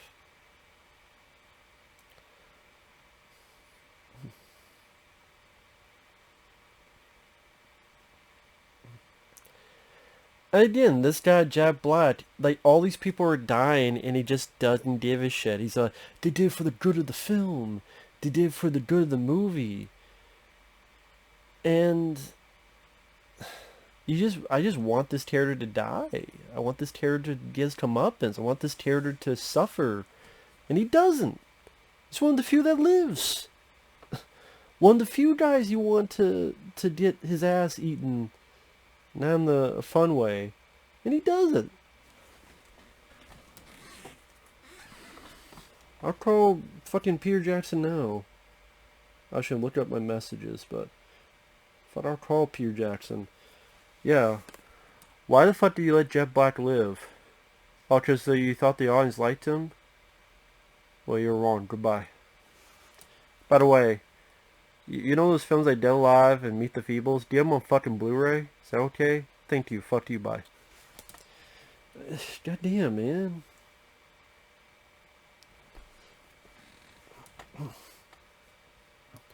Andale, limpicina minha batida. Let's move the ass, man.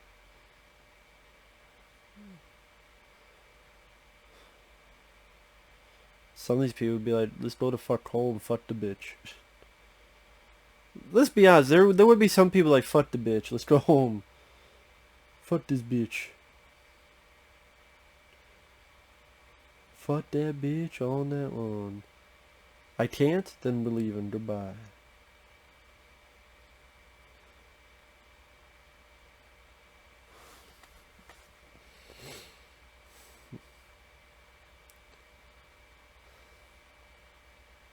Should have played Dead. Have you played Dead today? At McDonald's today? Fucking hell.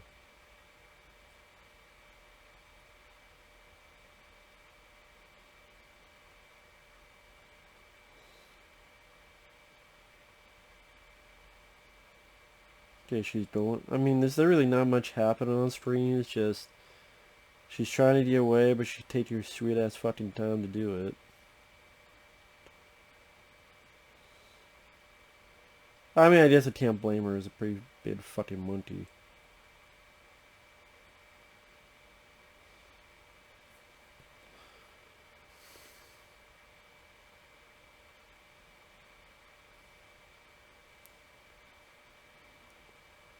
So I just replying back to someone.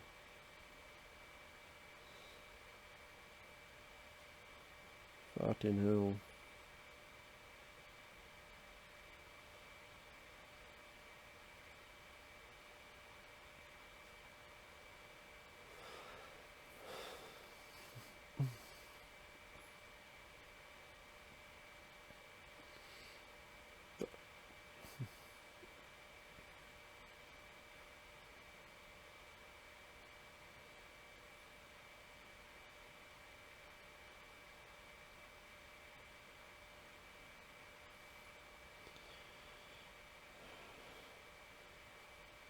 Con is bored and fucking horny, so you better watch out.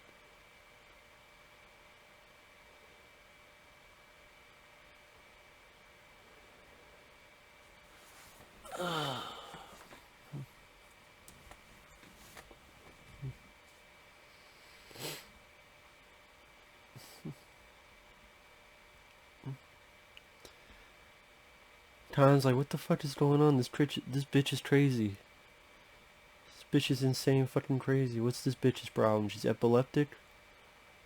Epileptic fucking seizures? Is it, what the fuck's going on with this bitch? She crazy.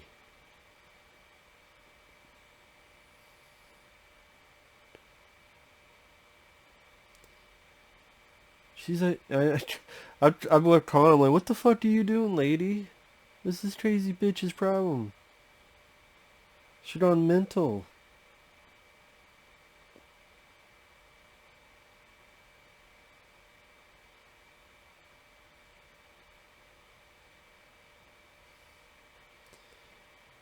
Now doing all her tricks on the stage.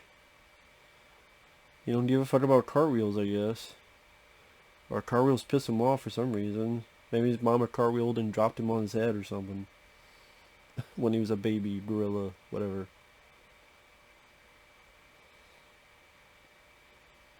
Eh.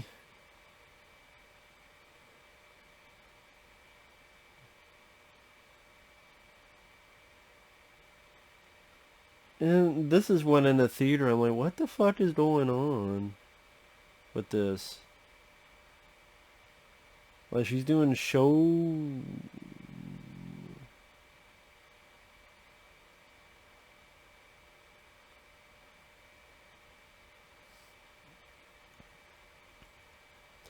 I mean, at least they're trying to make Khan a bit more likable and lovable, and that's the point, is his reactions. And I can understand that.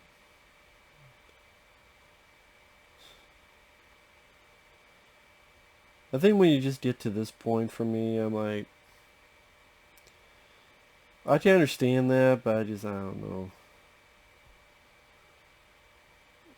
Although Khan is a more likable character than Naomi Watts, so I'm like, push her. Especially knowing what happens later on, I'm like, Khan is more likable. He's more loyal. Hey, it's Me Too movement now. Stop touching her.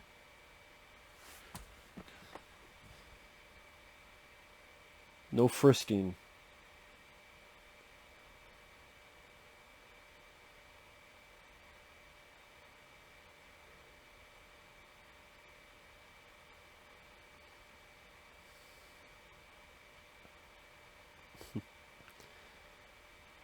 His manhood's in jeopardy, now he's pissed. This fucking bitch. She drive me crazy. I'm gonna tear this fucking shit apart. This bitch need to leave me the fuck alone. But every 5 minutes she drive me crazy. Now this fucking rock hit me. Fuck this shit. Tell this BS barbecue bullshit. Fine lady, fuck her on my face.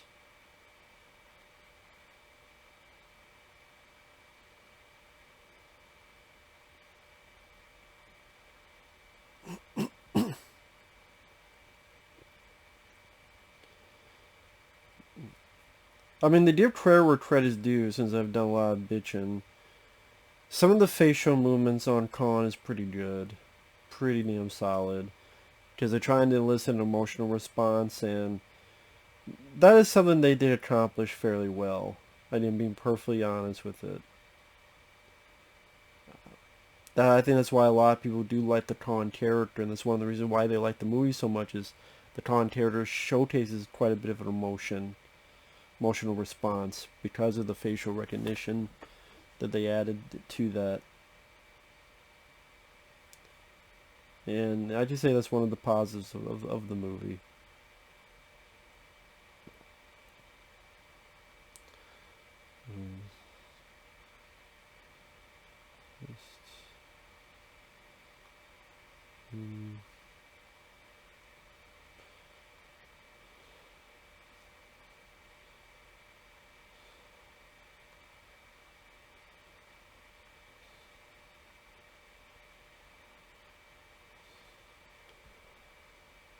Although if this movie was that much of a success, I'm surprised they didn't do a fucking sequel.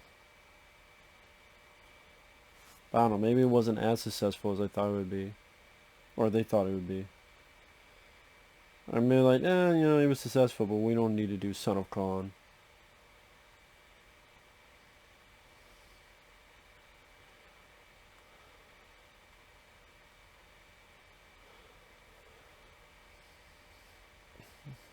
So they deal with those big fucking, I don't even know what you call them, just little, these water creatures.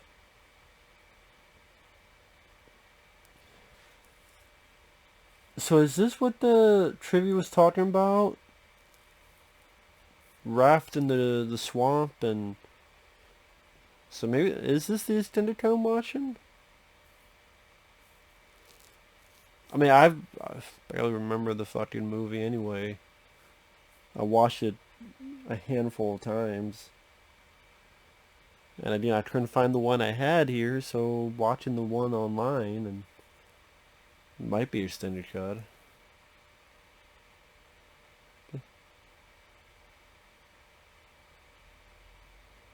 Oh shit.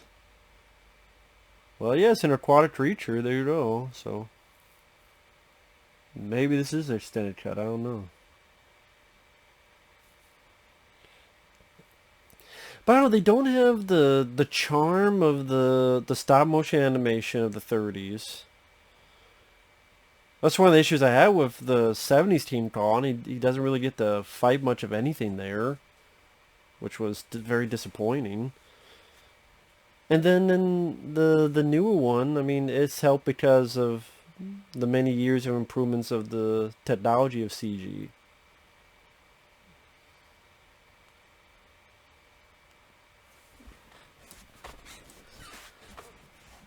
That's the thing, like, is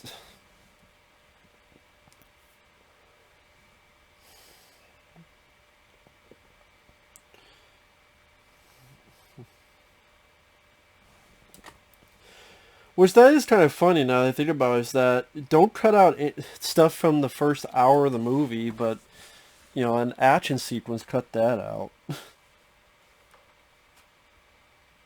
I should find that kind of hilarious now that I think about it.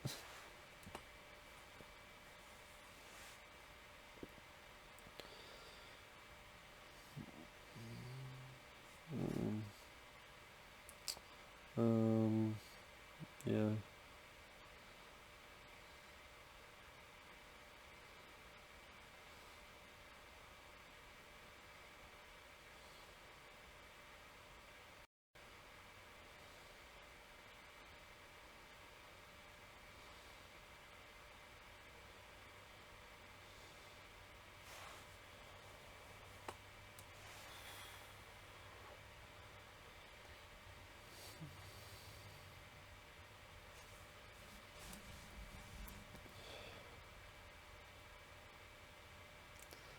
Ate his ass.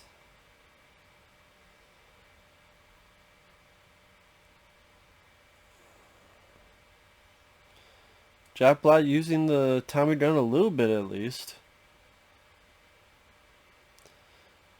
But he fucks up the raft as well.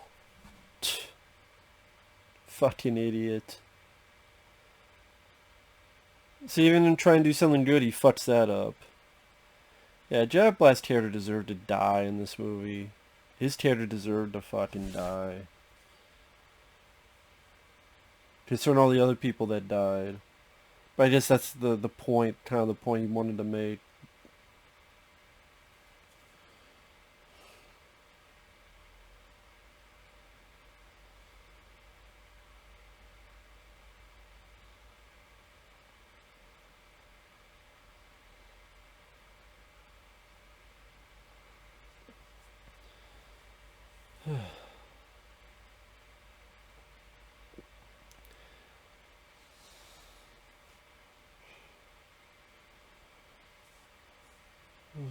God.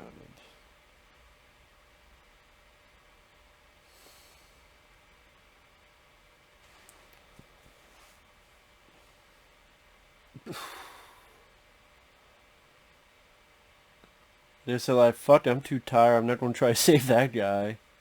shit happens. Maybe this was in the original cut. This is a pretty substantial scene. I don't know. Maybe it wasn't. I can't remember. It seemed like a pretty big scene to take out, but I guess they're like, maybe take out something.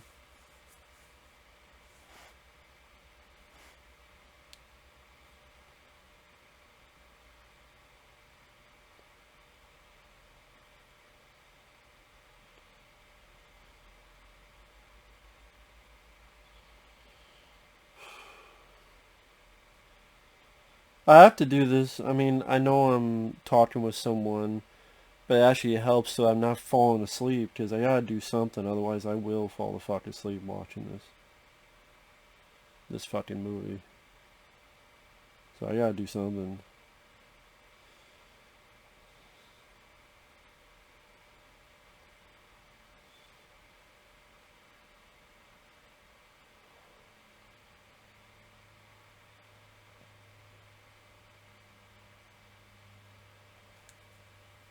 What the fuck did you shoot at, dipshit?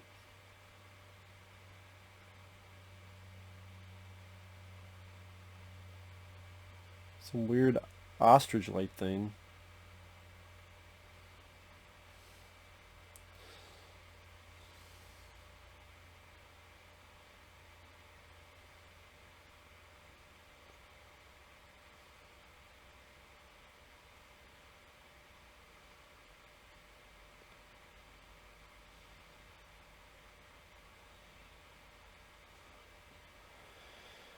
So pretty much, they went through the aquatic creature sequence, with might be only in the extended cut. Then the cook or whatever killed some ostrich-looking thing, and now they're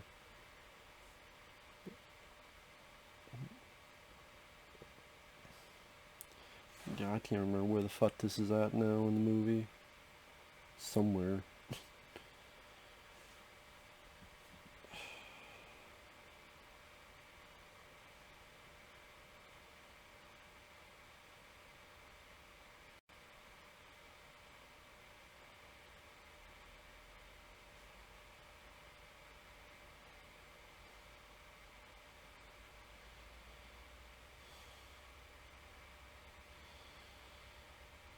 God, these fucking phones. I hate these fucking phones because you have to type and it's so fucking little. And my fingers too fucking fat that I hit the wrong fucking one, so it takes me like 3 times as long to type something out. Fucking shit. That's why sometimes when I type on YouTube, like if you see a reply from me on YouTube, that's why it's so fucking small. Sometimes it's just I have nothing worthwhile to say, but sometimes just this guy's probably one of the closest characters to like that Khan has. Just because the actor I thought did a good job.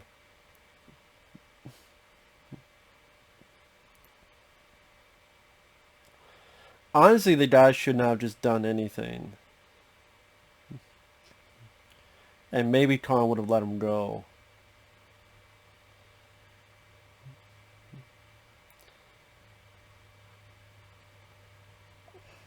See, I think if he didn't raise his gun, he probably would have been alive. But, you know, yeah, that's one person he kills.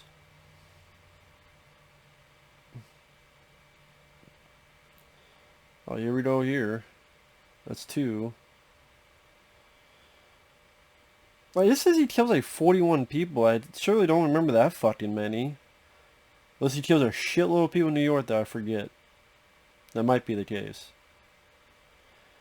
Also, some of these people fall and they don't automatically die because they got with the whole bug stuff. And this whole tree thing, I was just much more... and it was much more of a creepier scene in the 30s movie. Because, I don't know, just the way the effects were done and the way the people were screaming and... just like Khan not giving a fuck and getting these people to die. It just had this sort of... cold, I don't want to say calculating, but just this cold, unemotion, disregard for these people. Like, I don't give a fuck what you are. You're just in my fucking way. Throw your ass down this fucking ravine, this pit. Instead, it turns this big action sequence where... Well, okay, the people who did fall die, just people who held on to the big fucking tree branch. Which isn't even just to the finale, like, they go through all this shit.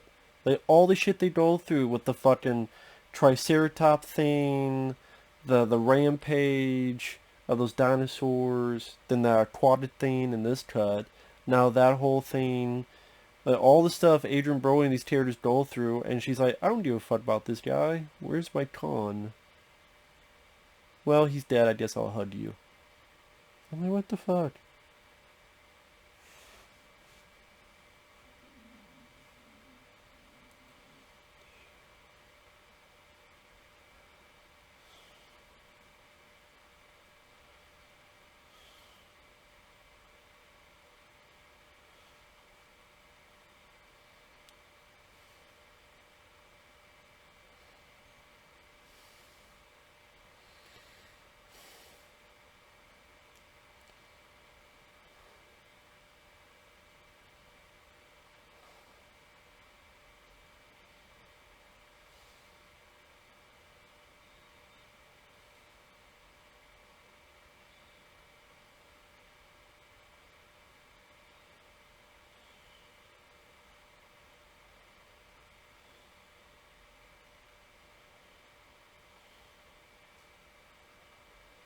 Yes.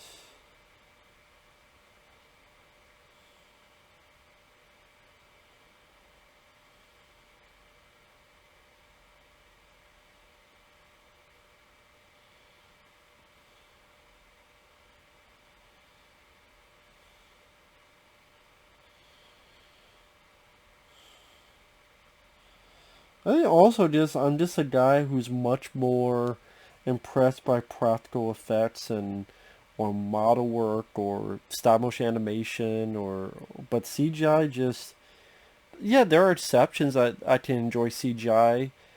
I mean, hell, I love Deep Rising. That's a CGI heavy movie, but I don't know, just not caring about the tears that much. The pacing bothering the fuck out of me, and then it looks like a fucking glorified video game.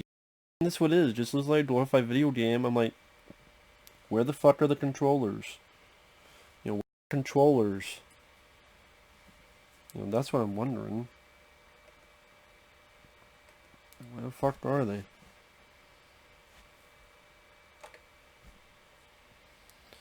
But now we got the T-Rex stuff. But it's not just one T-Rex. It's gonna be 3 T-Rexes. Because one ain't enough. We need 3 T-Rexes. Again, excessive. See, 1 T-Rex ain't good enough. You gotta have 3 motherfuckers. 3 of them sons of bitches. Although I would say it's, if there's a best scene in the movie, it would be this scene.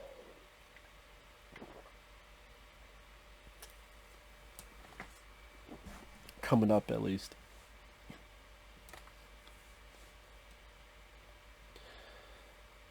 And there's another one. Bitch, you woke him up. Look behind you, bitch. Bitch, move. Get out the way, bitch. Get out the way, bitch. Get out the way. Move, bitch. You're in the way. What the fuck's taking this dinosaur so long to eat her? It's like, this bitch stupid or what? That's what it seems like. Is this bitch crazy? What's this stupid bitch?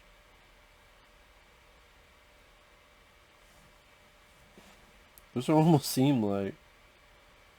Is this bitch for real? There he goes.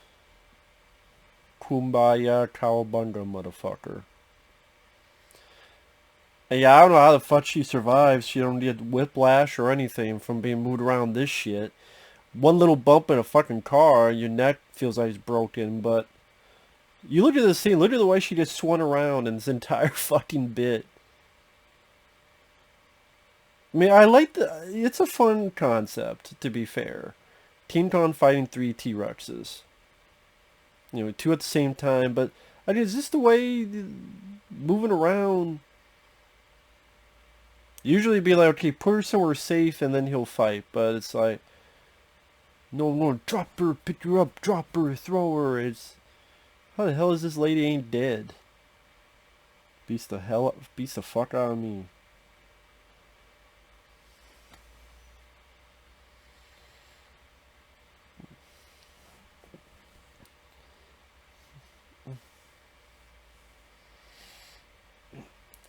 And see, it's not really the CGI that impresses me. It's the concept and the choreography, and more the fun of it.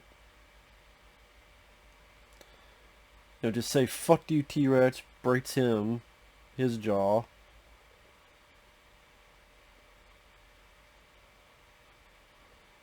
Yawning, slams him with a rock.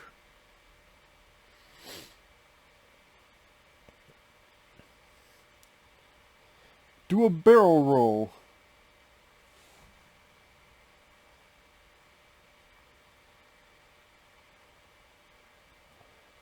Do another barrel roll.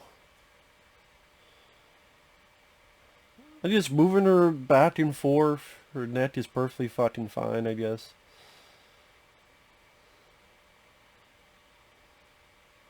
Thank God throughout all that rolling, she didn't get her head smacked in. Yeah, through this, she'd be a fucking bloody mess and nothing left but skin and bones. Got one T-Rex down the cliff. Dragged your ass down.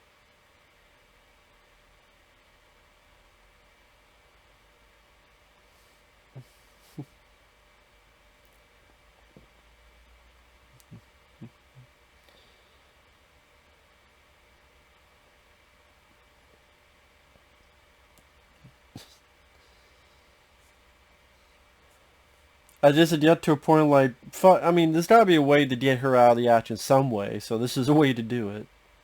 Trapped in these fucking vines. I mean, it's excessive. It's still, you know, kind of fun. Like one T-Rex got stuck down there. Again, fun idea.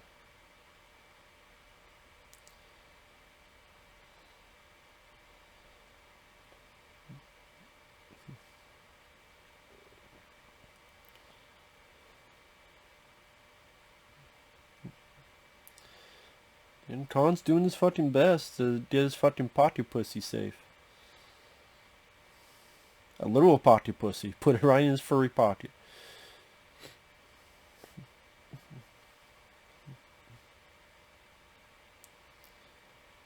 I mean, you know, whatever I may say, Peter Jackson was trying, man. This is definitely not something you would say he sleepwalked. Not in the fucking slightest. Not one damn bit of Skippy.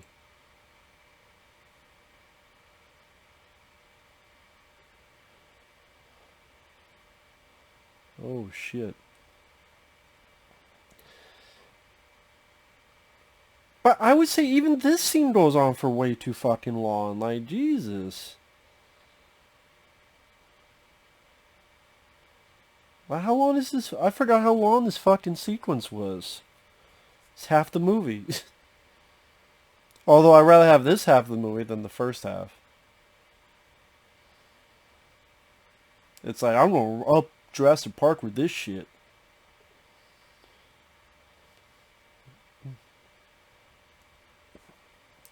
I'd rather stay with Mighty Joe Young, honestly.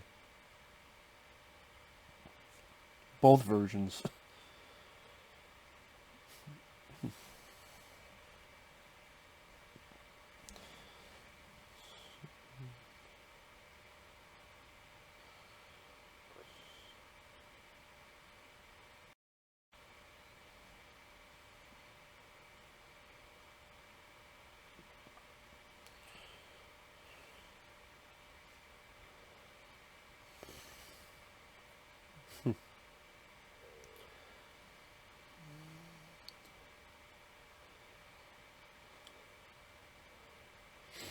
This is the moment kind of like in the original, like we got really have the moment where he just splits this motherfucking jaw in two.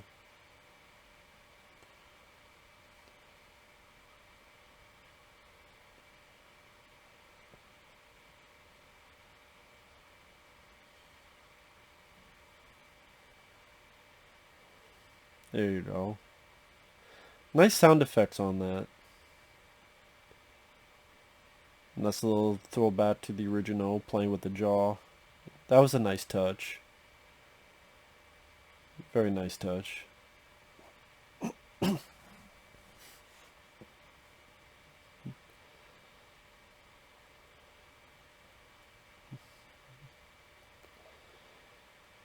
Yeah, I would say, despite what I said about the scene, kind of goofing on it, it's easily the best scene in the movie, and it's the scene people think of when they think of this movie, is him fighting the three T-Rexes. But in a way, the movie kind of just, how do I put it? It busts its load right there. I mean, after that, you're like, I'm done. I was done well before that, but after it's like, okay, I'm done. And there's like an hour left of the movie. Like, that's a type of fight for a finale of a movie. Seriously. That is the type of fight that you would have for a finale of a film. And instead, nope. Still a shitload left.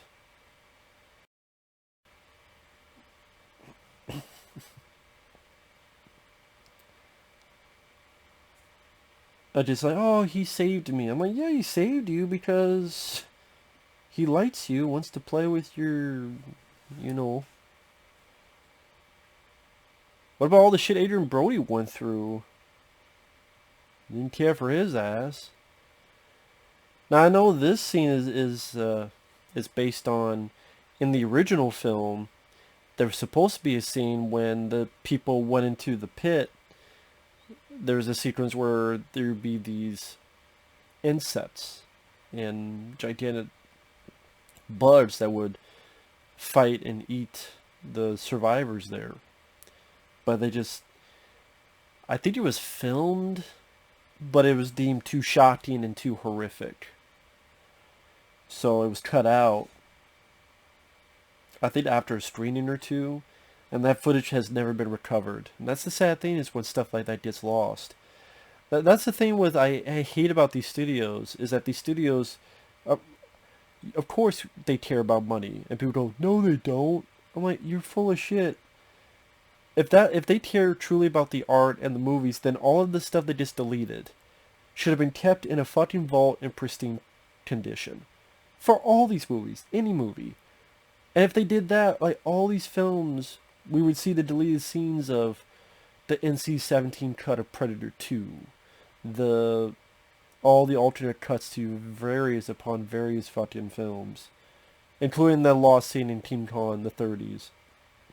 I will say one thing that was cool is on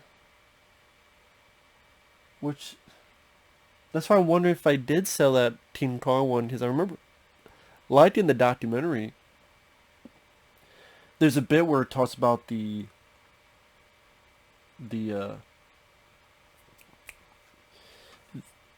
that scene, and they recreated it. Like they filmed a stop motion sequence, and part of me wishes you could take that scene and put in with the movie. I think that'd be really cool if there's a fan cut of the 1933 King Kong with that scene added in. I don't know if there is. Maybe there is. I haven't found it, but I would love to see it. I think you mentioned this cook. I think this is Andy Serkis as the cook, I believe. Yeah, these like big cockroaches. I mean, with I would say with Adrian Brody's character, he definitely goes through a lot. So maybe you could care for him in that aspect, but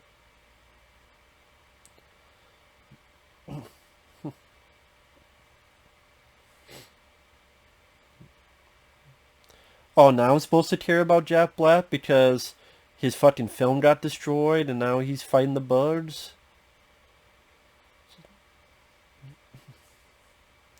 Most of these people are fucking dead because of your sorry ass, and now I'm like, oh, I'm going to fight now because my film is destroyed.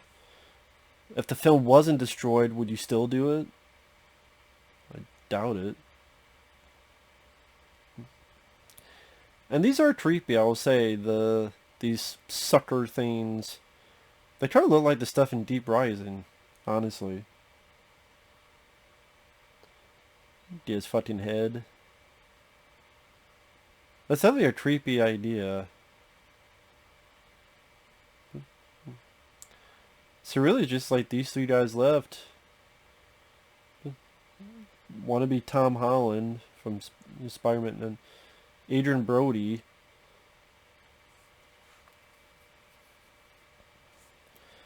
Ultimately, the fact that you shoot all that and he's pretty much... So let me get this straight. The little kid's like... And doesn't hit Adrian Brody once. Not one fucking time. Are you shitting me? Not even like on the arm, the leg? You fucking kidding me, man?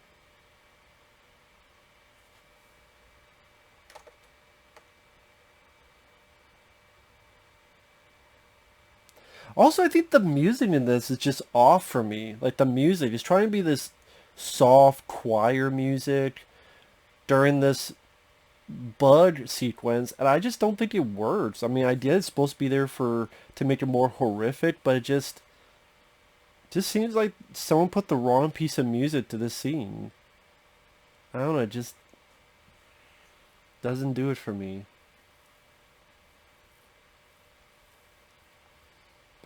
I think the other guy's coming, right? And shoot. Okay, there's one guy back there. There you go. There's the captain. Wanna be Liam Neeson. This Kyle Chandler's swinging like a hero.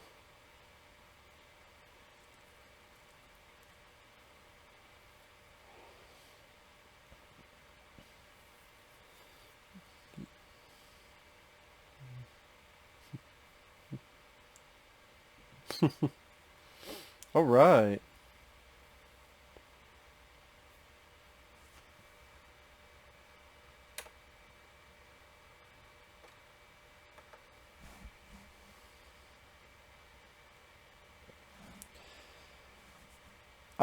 Kyle Chandler actually came in to save the day, and technically Kyle Chandler probably would have been better than Adrian Brody, honestly, in the lead. Or just have that character. That's the thing. Just have that character. You could get rid of Adrian Brody's character easily. You could have a character like Kyle Chandler or Bruce Campbell play a guy who's an actor, but he's like, oh yeah, I'm a hero in the movies, but then he gets steered, but then he's like, no, I'm going to own up and be the guy who I am in the movies. Become that character. I don't have courage in real life. I had it only in the movies. Well, now I'm going to have it.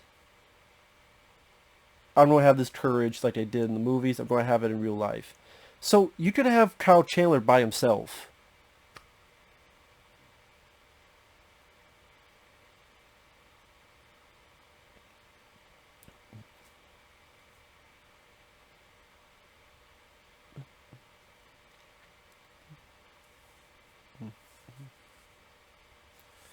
Jack Black, shut the fuck up.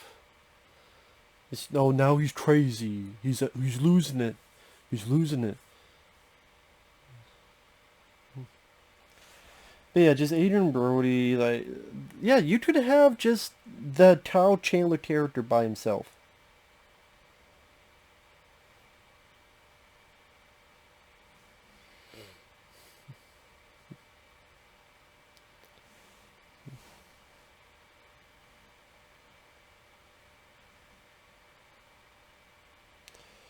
Yeah, I just thought of that. I mean, why not have, I don't know, repeat myself, but just have, yeah, either Kyle Chandler, you want to stick with them, or Bruce Campbell or someone else as that type of character, that guy who's an action star in the movies, but he's kind of a coward in real life. But then there's an arc. There's an arc to his character, and he grows a pair, and throughout this journey, he's scared, and maybe he does something accidentally, and throughout it, he gets more and more and more. I want to be the guy in the movies. I'm just that way in the movies. Now it's time to be that way in real life. That would be something interesting. But there's really nothing interesting to these characters. Not in my opinion.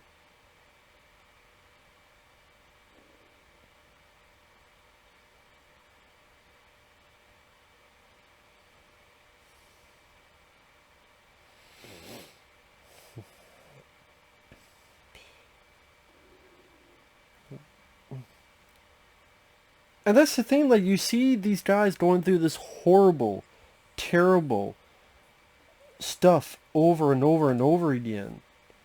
Just horrific stuff. And then you see her playing around with Khan, being fine and dandy, and it's like, it really does make you go, this whole trip was completely pointless and unnecessary. If they had just stayed on the boat and left her alone, she'd be fucking fine. So again, it makes their journey even more pointless. Because she's not going to die. There's no risk of her dying. She's going to be fine. So yeah, it should have been like, you know what? Just stay the fuck behind. Don't go searching for her. All those people would be alive. Technically, all those people died because of Khan. Because he threw their ass down there. But then I'm supposed to say, oh, she's doing the da-da-da-da-da. Oh, Khan. I'm like, whatever. Unless you like Khan, don't care about the humans, which to me, that means the director didn't really do the job he wanted.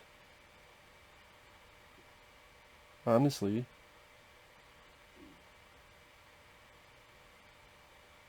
Fuck's sake.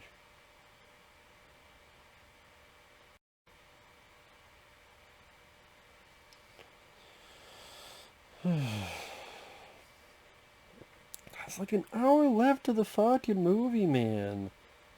What the fuck is left? Well, I mean, the New York stuff is left. And there's the fucking ice skating scene, and showing off Khan, capturing Khan, going to fucking New York, probably another fucking boat trip. Don't, fucking. Says a lot when I'm more into looking at my fucking phone.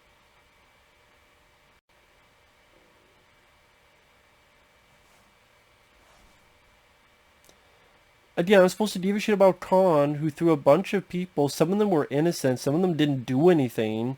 It was the one guy. It's not like they started shooting him. Fuck this bitch, you fuck you ape.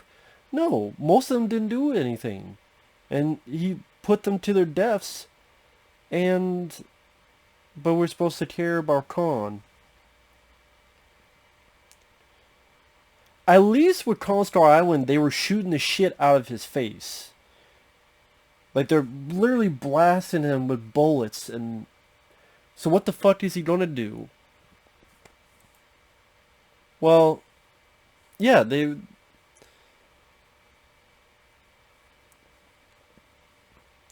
least that's something.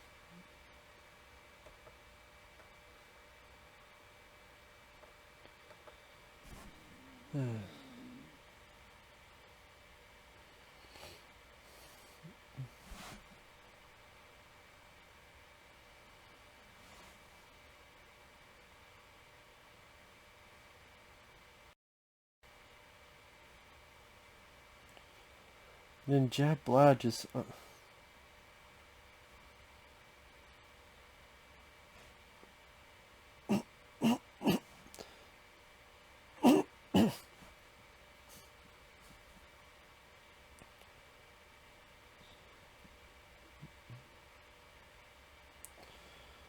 Jack Black, who gives a shit what your character's saying from now on? Your character is a person who got so many people killed. Who should give a fuck what you think, what you say, what you feel? Or punch him in the face. Can you just punch him in the face, Jack Black's character? Can you do that? Just punch him in the fucking face. Is that okay?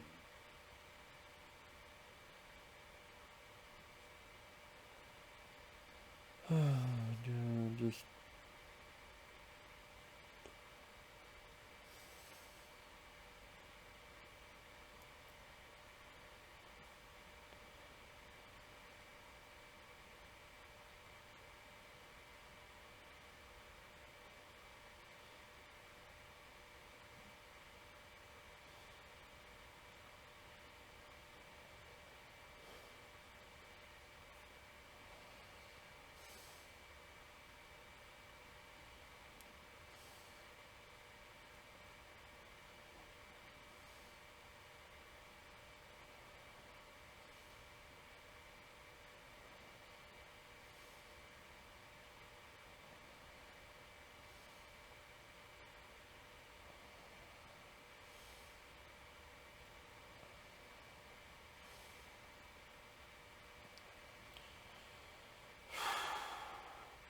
I apologize. This commentary isn't much. I mean, it's 2 hours and 15 minutes into it.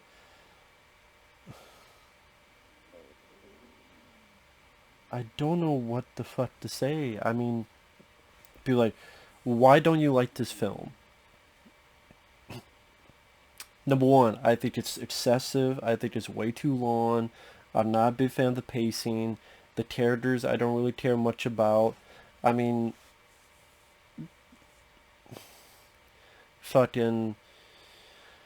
I'm supposed to care about Team Khan, but then he kills certain innocent people when he didn't really do any. They didn't really do anything. Adrian Brody, they build him up. He saves this girl, but then at the same time, she wants nothing to do with him in the third act. The whole action scene with the T-Rexes kind of blew its load, so it just.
I know. I just shut up, stomach. If you didn't hear that, my stomach's rumbling.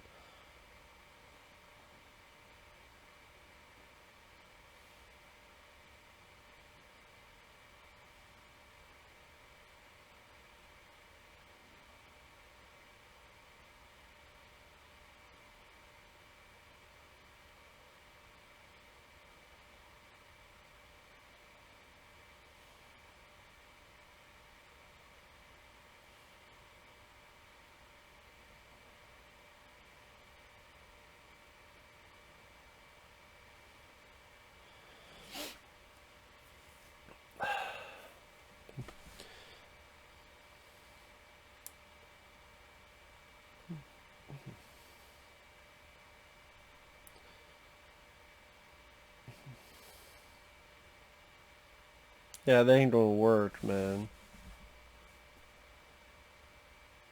They ain't gonna work one damn bit.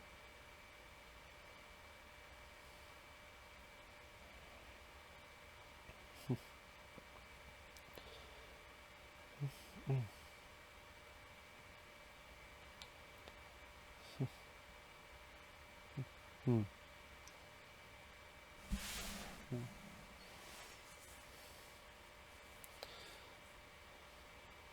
So now you got these big fucking bats to deal with. So what the fuck? I just sort of lost interest. I mean, even in the theater, I remember going, I'm just fucking waiting for this movie to be done.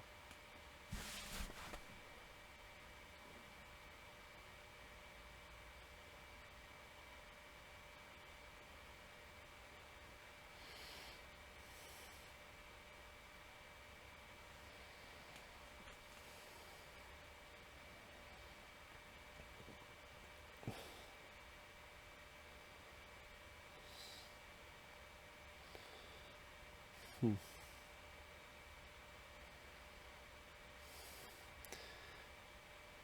And like these characters are so calm in the midst of all. I mean, well, I guess they are calm. I don't know what the fuck to say. Khan's battling a bunch of fucking bats while they climb down. I mean, what more can I say?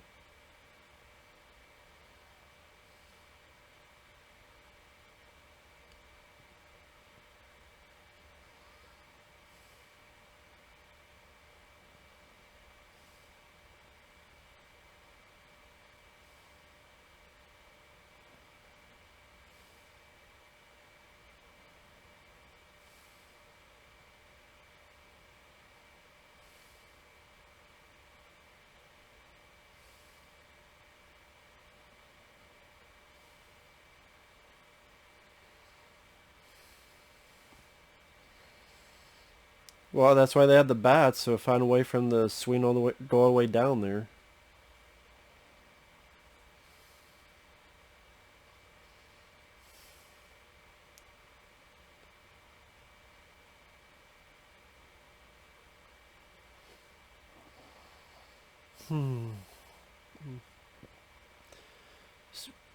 Rolling, rolling down the river.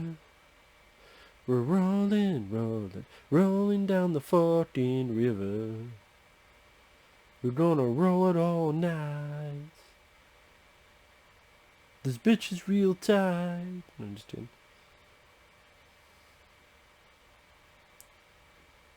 Got 50 minutes left in the fucking movie, man. Jesus.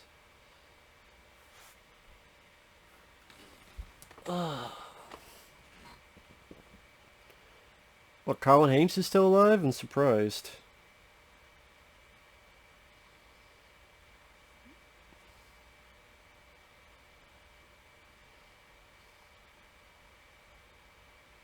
Again, he's willing to risk those two lives to get Colin, and yet he never gets his comeuppance. Fucking Jack Black's character. Ridiculous. Not satisfying to the viewer. I'm sorry, Peter Jackson.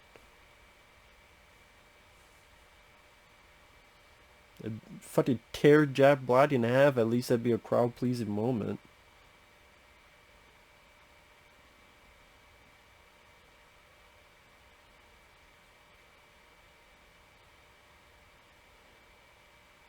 Yeah, she shouldn't even be mad at Adrian Brody. She should be mad at Jack Black.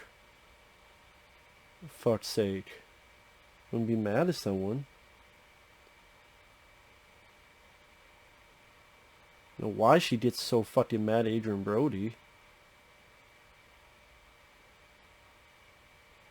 Like, lady, you don't know what the fuck we've been through. How many people died.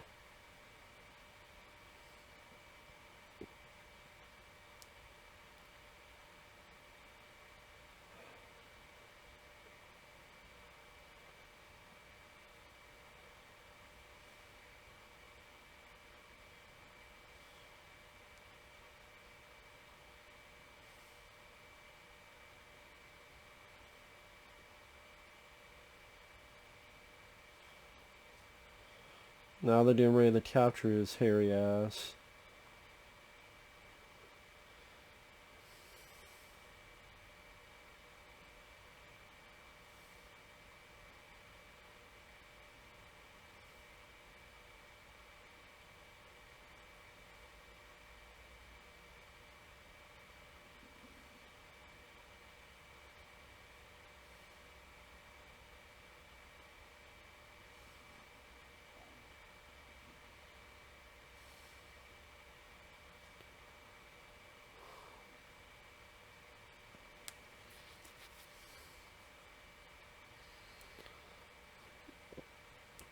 Dude, what the fuck do you expect, lady?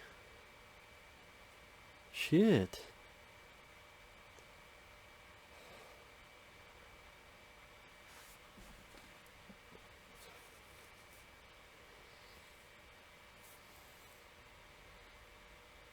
Oh my god. Well, those guys are dead, so okay, that's more for the Teen Kong body count.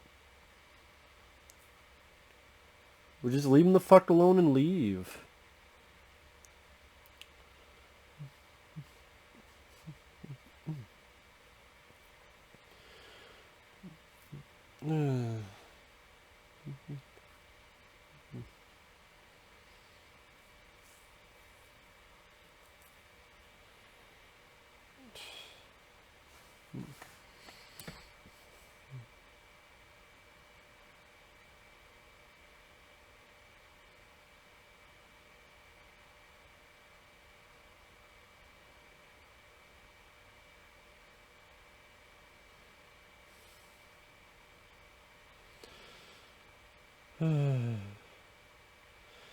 Again, it's like they just drag every fucking scene out. Like, he really wanted to make this epic with a capital E-P-I-C. Epic. I'm like, for fuck's sake, man. God damn. Almost want to say, get to the fucking point or something. Fuck me.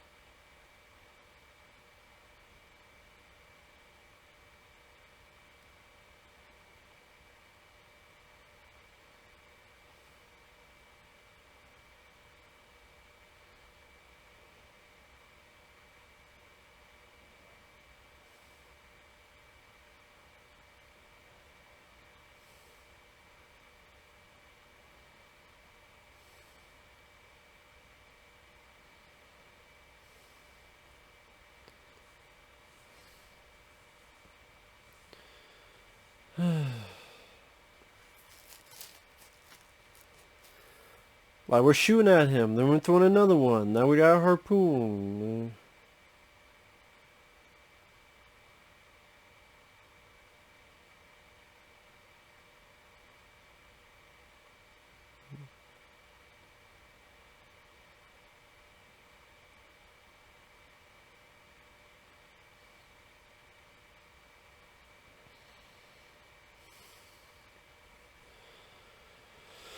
Oh my god.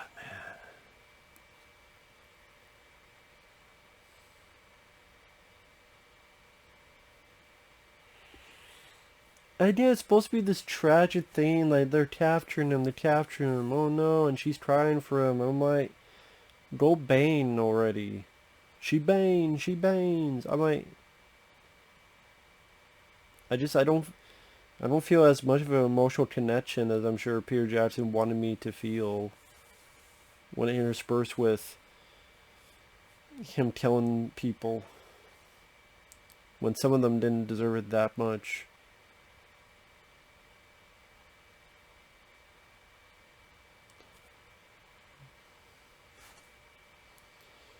Oh my god. Why there's 40 fucking minutes left of this fucking movie? God, man.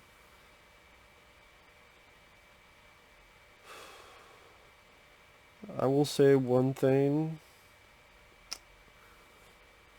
If it's going to be another movie, if there's going to be another King Kong movie, don't make it 3 hours. Like Kong Skull Island have the right running time, but if you know they're going to do another one someday, they always do. Don't fucking make it 3 hours, please. God damn it. Fucking shit. Adrian Brody's like, what the fuck? Like, here am I saving another guy. She's giving me the stink eye when I went through all this shit to save you. What the fuck? Like, Adrian Brody has that what the fuck face. And so do I. Like, all the shit Adrian Brody went through.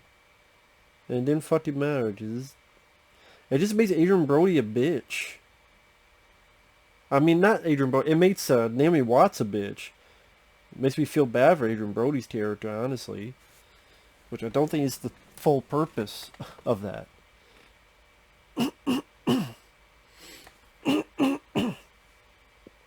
But yeah.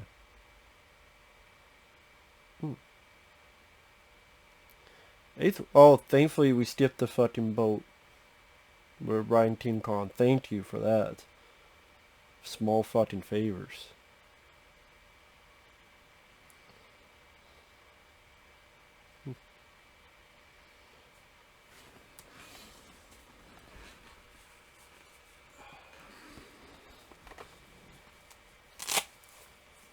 Sorry, just checking something real quick. I'm doing certain things as I'm doing this. I know, I apologize.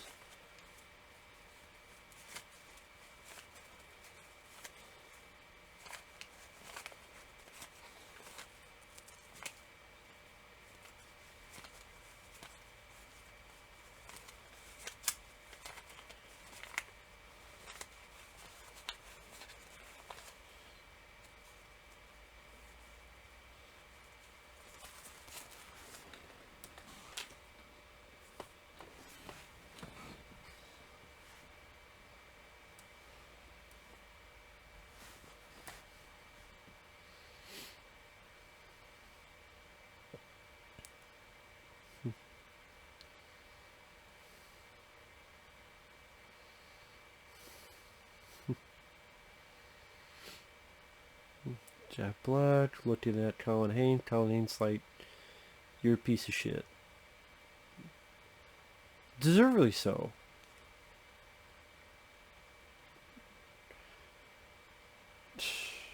But I guess that's supposed to be, well, that's his punishment, is that he's now done in this town. He's the guy who caused all this stuff. I'm like, that's not enough for me. I'm sorry. That's not nearly enough. If he was getting put in jail, maybe, that'd be another one.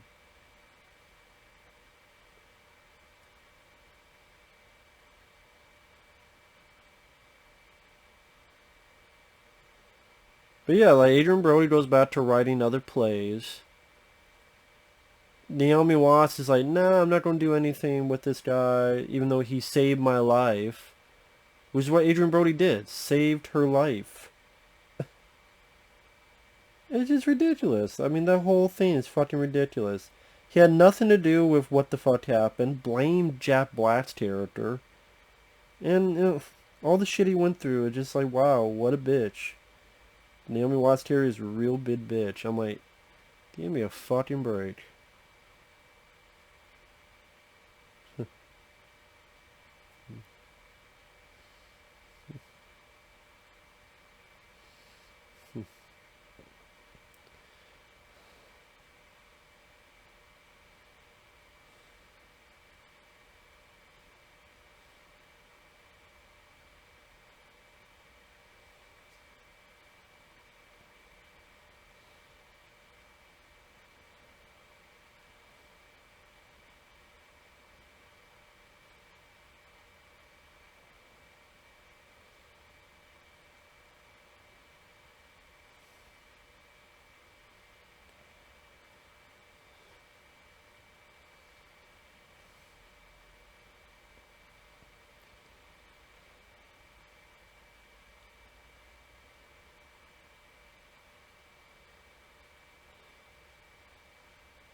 I know I apologize as a commentary and you just looked at me silently looking at my phone. I apologize for that.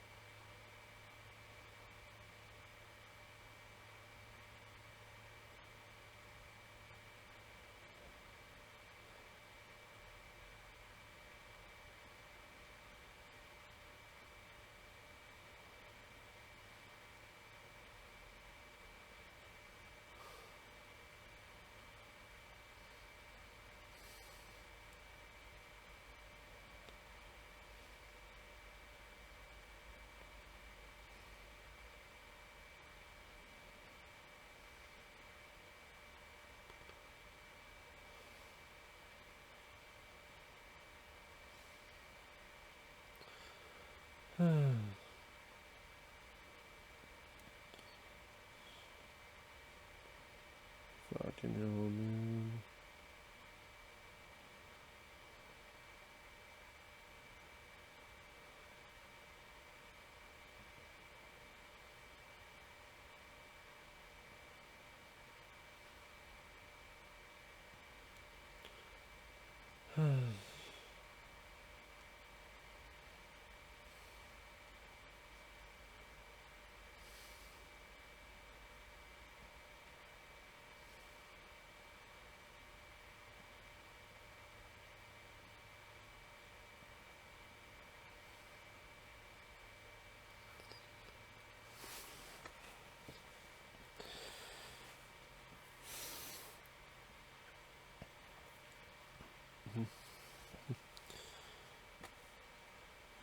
Yeah, King Kong just ain't having it. He's just fucking depressed. Like I am. You look just like how I feel, Kong. Look into my eye.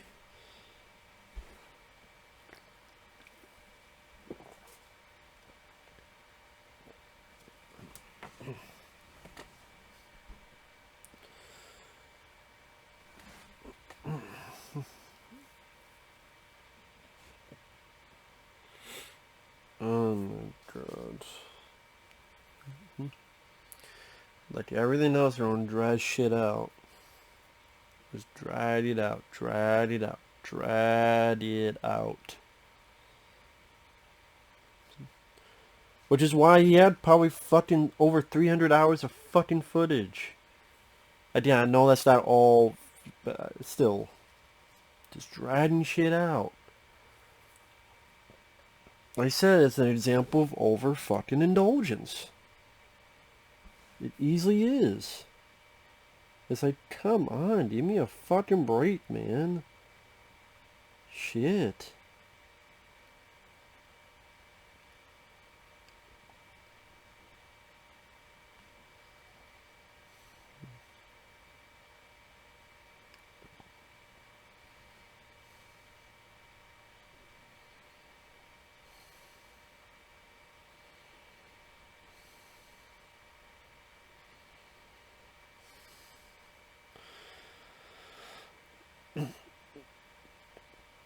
Like, not only do you have con, but you need to have this fucking show in front as well. Like, the fucking con isn't good enough that you need this fucking show in front.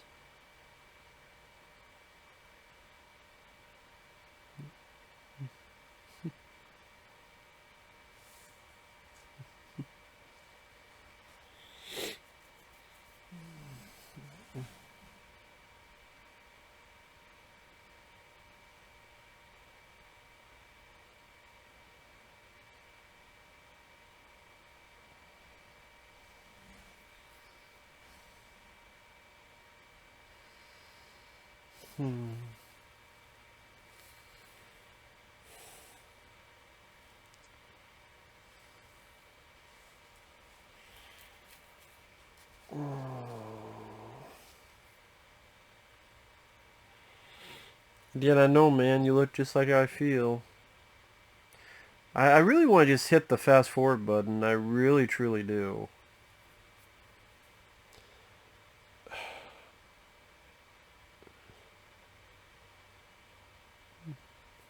Yeah, he perks up when he's... Oh, it's a fake Naomi Watts, that's right. I remember now, it's a fake Naomi Watts. It's not really her.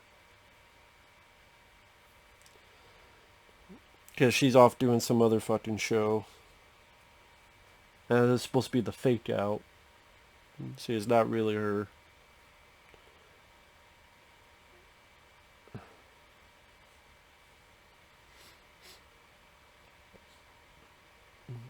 Mm.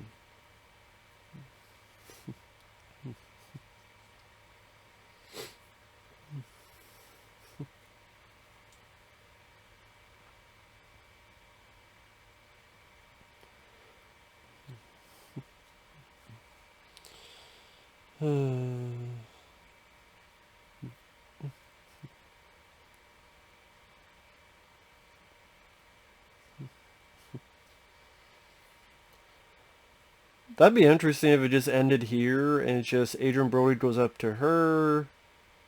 Boom, boom, boom. Khan is an attraction for 50 years until, I don't know, a certain part. Then one day some guy named Hammond, or whatever the hell his name was, found a way to clone dinosaurs. Open up some park. Khan is on his way.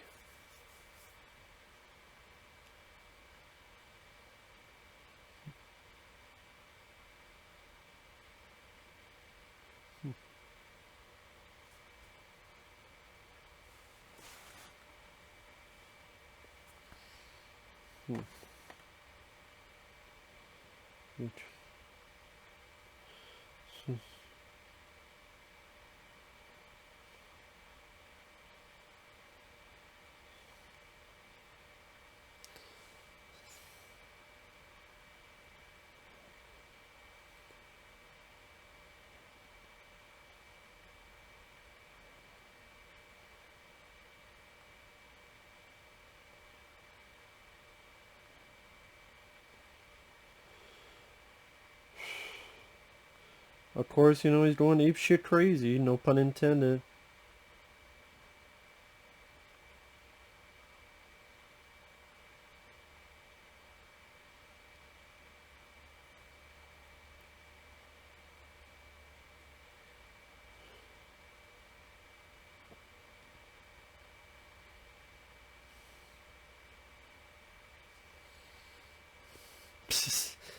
Just don't give a fuck about her. She's probably dead.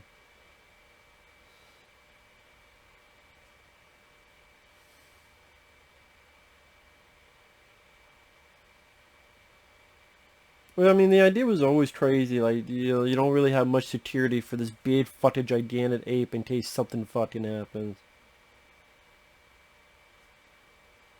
And Khan, of course, recognizes him. Of course.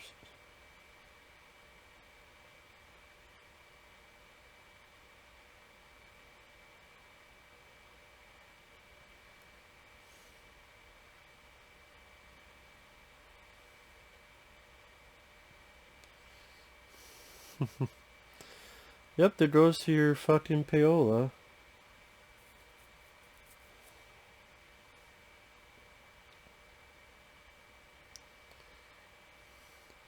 And he blasts out of it, and he's like, holy... I think the one guy was, Forrest Ackerman, famous Monsters of Filmland. He was one of the people that got that shot look.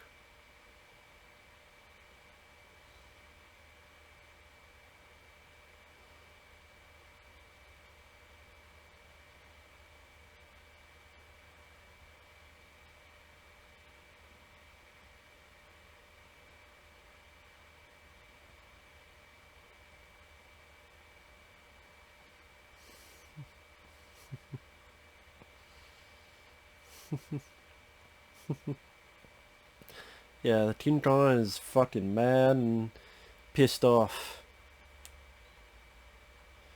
Every blonde girl in the vicinity, where is my bitch? That's his inner workings. Where's my bitch? Where's my bitch? You ain't my bitch. Where's my bitch? Where's my fucking bitch? You ain't fuck this shit. So like all these women he's throwing, are they dead too? Like are they fucking dead too? Are we to assume that? Like all these women he just throws, they're dead as shit? I mean, we never see them alive again. So we could assume maybe they died. But we're supposed to give a shit about King Kong? I mean, I don't know about you, but me, like, eh.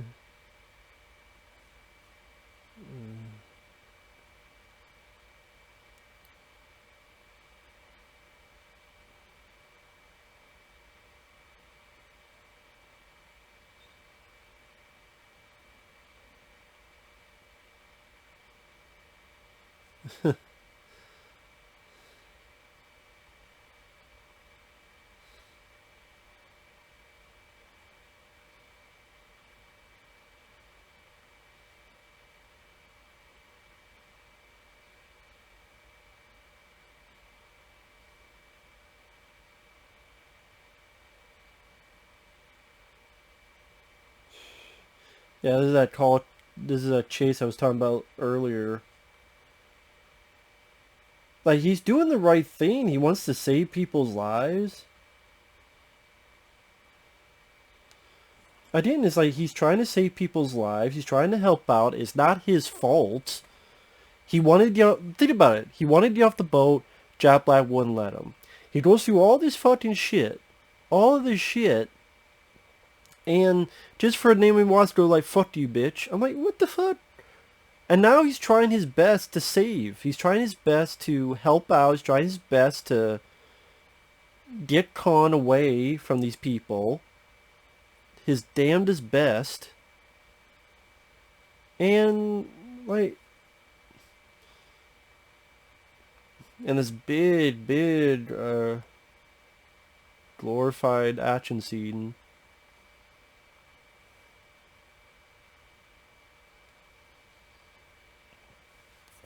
Which I don't know. I mean, I like action as much as the next guy, but just I think by this point just becomes tedious or something. I don't know. Just with the CGI, the video game CGI, the not being that in depth for the characters I really give a shit about.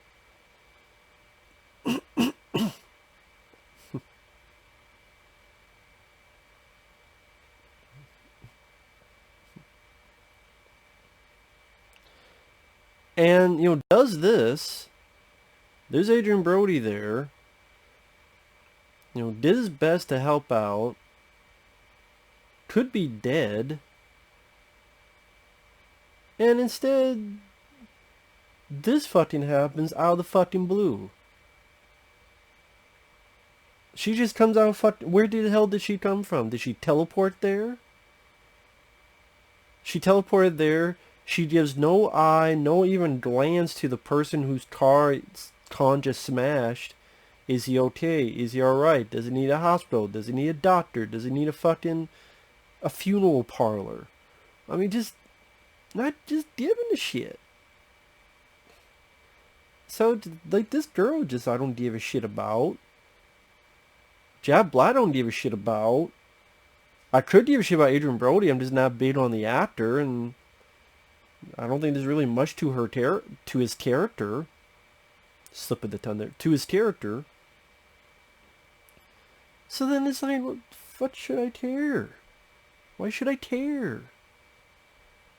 And then we watch, it's like, yeah, you killed all these people, and you threw all these women around, and I guess technically you say, well, Matt, she didn't see all that. Maybe that's a fair point. And Matt, maybe she doesn't see Adrian Brody, but she's that fucking close to Khan. I think she can look in the car and go, oh my god, that's him. Like, she could glance over and go, that's him. And not one fucking bit. Like, glance over, she has a worried look on her face. He tries to move, she's like, do this. And then looks at Khan. Like... But no. Peter Jackson doesn't do any of that. Let's just have this fucking Winter Wonderland shit.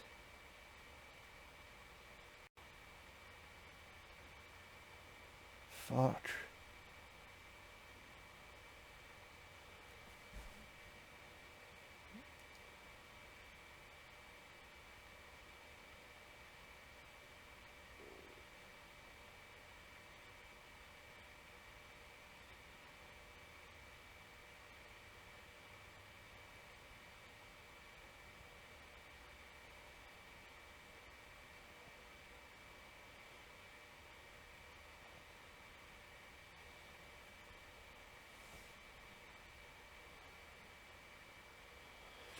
He walks up.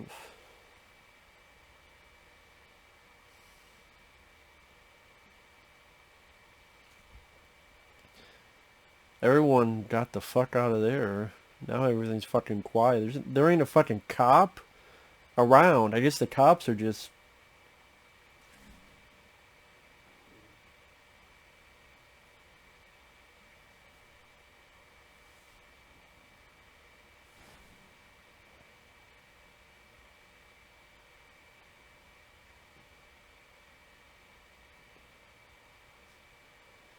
Then we got the ice skating sequence. Like, where are the fucking police now that I think about it? Like, there ain't nobody around. Not a fucking person around. Not a fucking soul. Not a fucking siren. Not a fucking ambulance. Not a fucking cop. Just they all hightail it out of there. They're off getting Dunkin' Donuts or something. Whatever the fuck. If there was a Dunkin' Donuts in the 30s. It's like, Khan just killed like 800... Like, Team Khan just killed like 30 people. Threw a bunch of innocent women around. But look, he's on the ice. I remember me and my friend Roger, we were looking at each other. We're going, what the fuck is this? What the fuck? This is the scene, the worst scene in the movie to me. It completely fucking shows how Peter Jackson could not see the forest for the trees. He just had a fucking scene where Khan demolished New York, killed a bunch of fucking people who did nothing wrong to Khan. But like he's going through the snow, and his butt is going on the ice. He's like, "Oh, you got snow on me." Like, fucking hell, man. Give me a fucking break, Peter.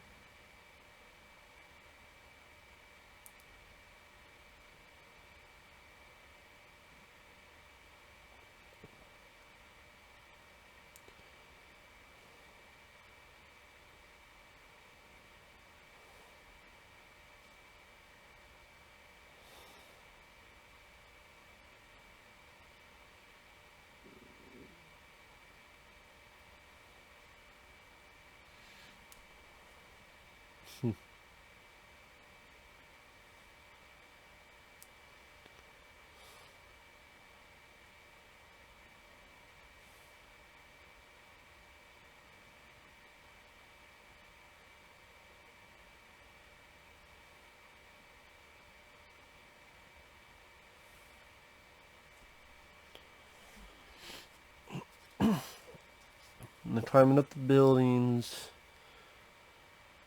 Like I got more out of the remake of Mighty Joe Young with the effects used in that movie, with people like Bill Paxton and Charlize Theron, with the ending that the ending's not as extravagant as this, but I got more emotion out of that than this. So yeah, I'm one of those guys. I prefer Mighty Joe Young over this movie. Again, both the original and the remake. But this just fucking Adrian Brody, fuck the bitch. Why are you running after her? She don't give a shit about you. She don't give a flying fuck about you. She wants her fucking monkey. Where the fuck ape?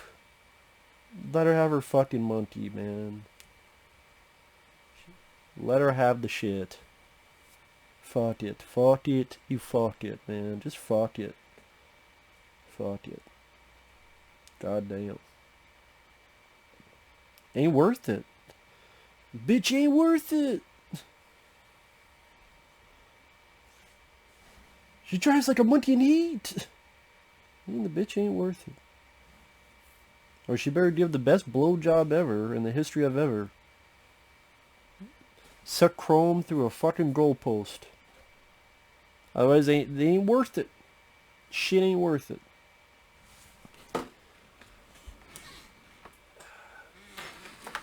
Plug in my phone. Don't electrocute. Thank you. Please do not electrocute me on stream. I'm plugging you in so you do not fucking go out and die. As I'm about to. I don't feel sorry for Khan. I'm sorry with all the innocent people that just fucking died.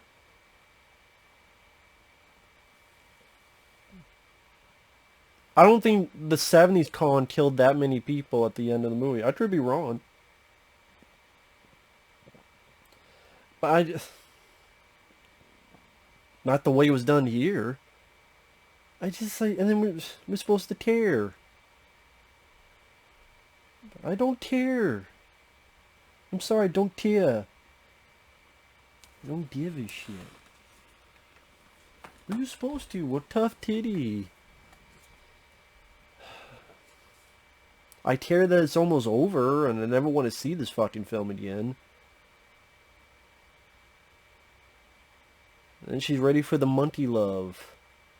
He doesn't understand what the fuck you're saying, lady. Unless you speak Gorillanese.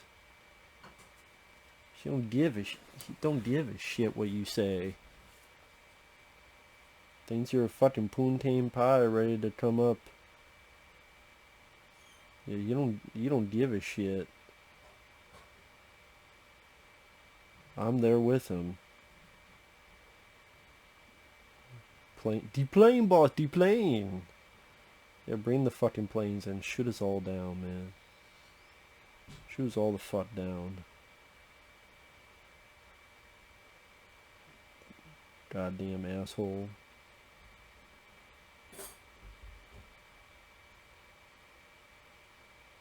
Goddamn ass.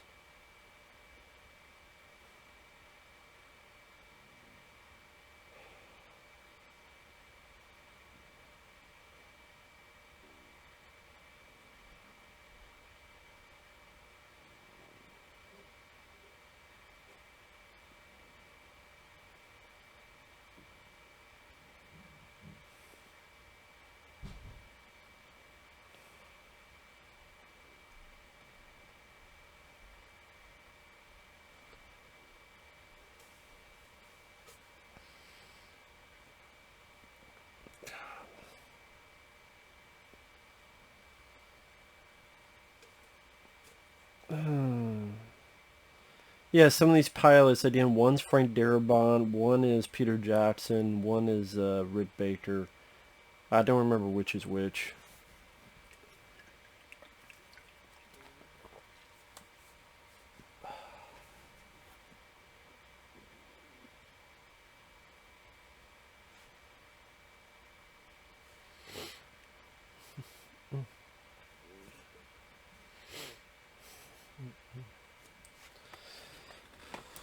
Oh my god, man.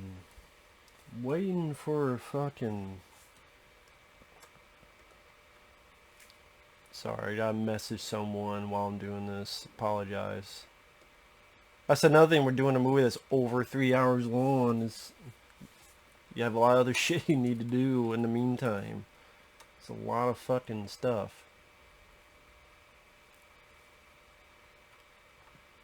King Kong flying around, yeah, well, flying around, yeah, that'd be a different movie. He was flying around. But,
I mean,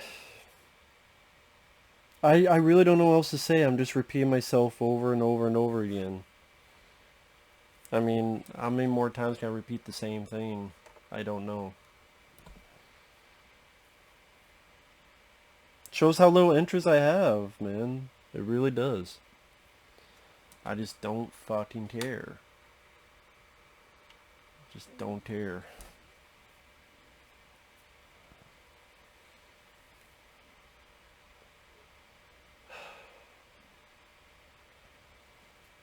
Another excessive fucking scene, man. And even the 70s King Kong, he had blood squibs on it, so it made the effect of Kong getting shot more potent. Because in the 70s King Kong, he just ripped to shreds. And in that one, you're like, holy shit. Like, King Kong's getting shot to shit in 1976, I believe. Like, holy shit. But you don't have that in this movie. Of course. So it's like, you don't even have that. You don't even have that. Fuck, man.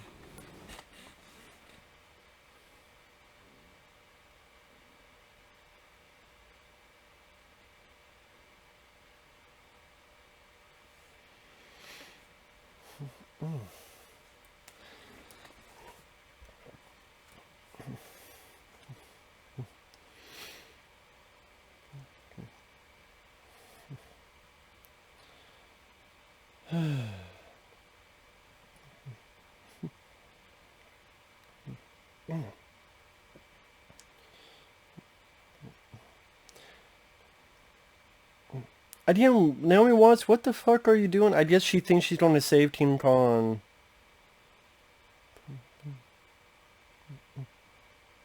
You know what? If he wanted to do something daring and different and be like, okay, Team Khan saved, and then like, oh shit, what's going to happen next? Then at least that'd be interesting. Because what will happen next? Will it be Team Khan lives? Oh, it'll be different? Okay, how different? That's the thing with a remake is that if you've seen the original, you know where it's going. So you're just waiting for it to hit those beats. Unless it's a remake like The Blob or The Thing, The Fly that are based on stuff but become their own thing.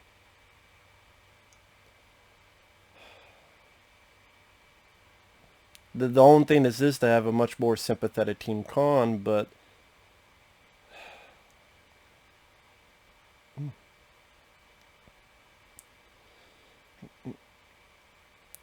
again, it just goes on and on and fucking on and on. Fucking hell. Like, every fucking scene's gotta be twice or thrice as long as it needs to be. Excess.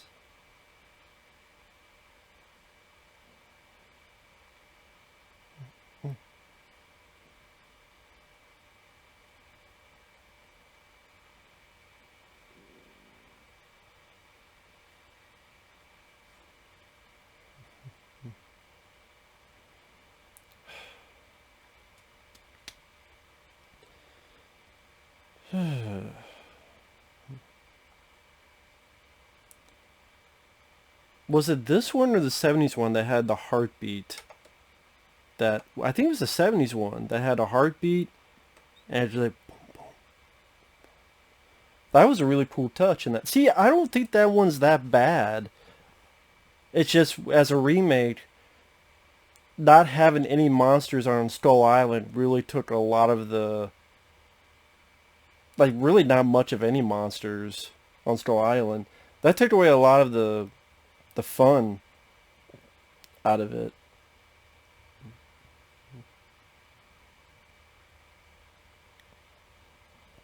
At least there were none that I remember. It's been a while since I've seen it. Okay, that might be Rick Baker. That one there, that might be Rick Baker. Who played Khan in the 70s movie. Just like he was Khan, now he's killing Khan.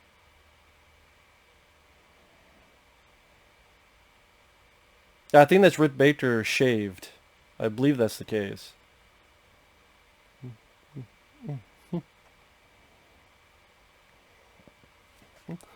Just shoot the big fucker. Let's go home.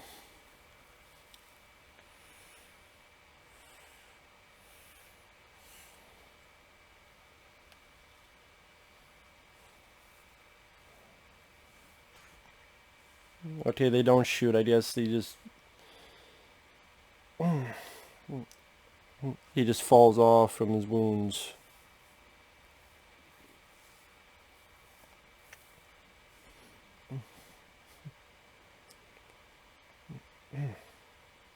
Even the death scene's gotta go on forever, man. There's gonna be another 10 minutes of this death scene. He gotta thank his mom, thank his dad, thank his brother, thank his sister, thank his cousins, his goldfish, and kiss her in all her pretty pink parts, and then fucking fall. Man.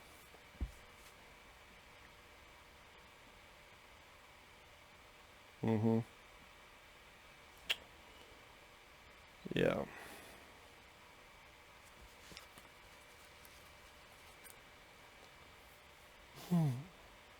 There you go. You backstabber, you. Def a backstabber. Smart though, smart on the planes. Good job. Good job, Red 2. Good job. Red 2.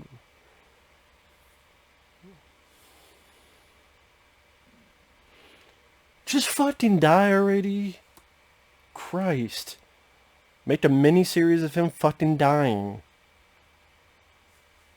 Fucking hell, man.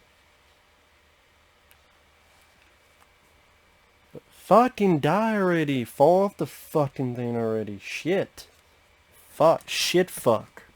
Fucking die already. Just fucking die.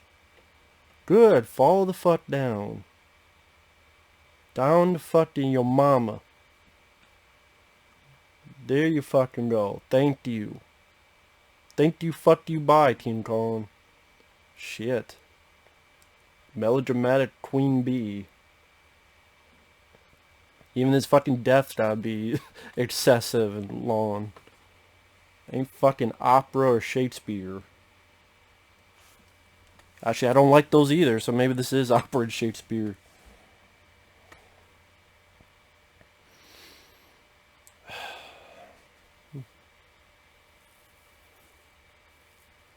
Sorry that your monkey lover is gone. I guess you have to settle with me now, Anne. You gotta settle with me. I mean, I didn't care about you. I left your ass for months and months, and I dumped your ass, and I didn't make to see if you were okay, and didn't make to see if you were fine, and if you were alive, but I just now I'll hug you, since, my one lover is gone.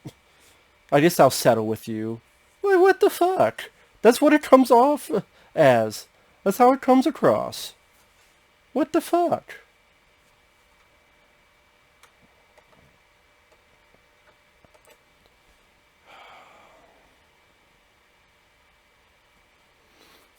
I already know, man. It was beauty that killed the beast. It wasn't the airplanes.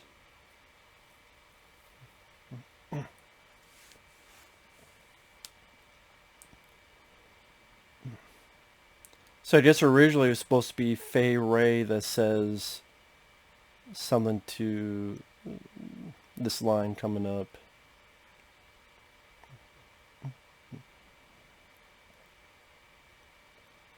And the way Jack Black says this line, if there's a line reading that showcases how miscast he was, it's this. I thought he did this. This is a piss poorly said line. It's a good line from the original, but it's piss poorly said by Jack Black. Like, the man in the original film said that perfectly. Here, Jack Black is just... And he gets away scot-free. Not even, like, arrested by the cops. He just gets away. He's just perfectly fine. Fucking ridiculous. No comeuppance, no getting killed by Khan. Just ridiculous. Fucking ridiculous.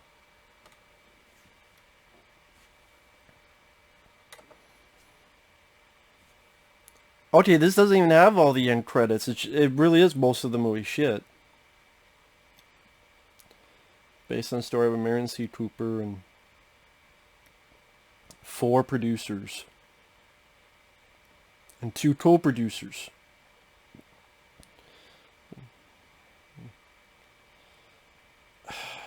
If you like the film, that's cool. This commentary is obviously not for you. I was yawning. I was almost falling asleep. I've been checking my phone. That's what I mean. The movie does not draw me in. It didn't draw me in the theater. It didn't draw me in now. Every other Teen Khan film I prefer over this. The original Teen Khan. Son of Khan. Even stuff like Mighty Joe Young, the original remake. Khan Skull Island. Teen Khan 1976. All I prefer over this bloated, excessive, boring, poorly characterized, masturbatory session with Peter Jackson. He loved Teen Khan. I could almost say he loved it too much. He loved it too much. If there's a way of loving something too much, this is an example of it.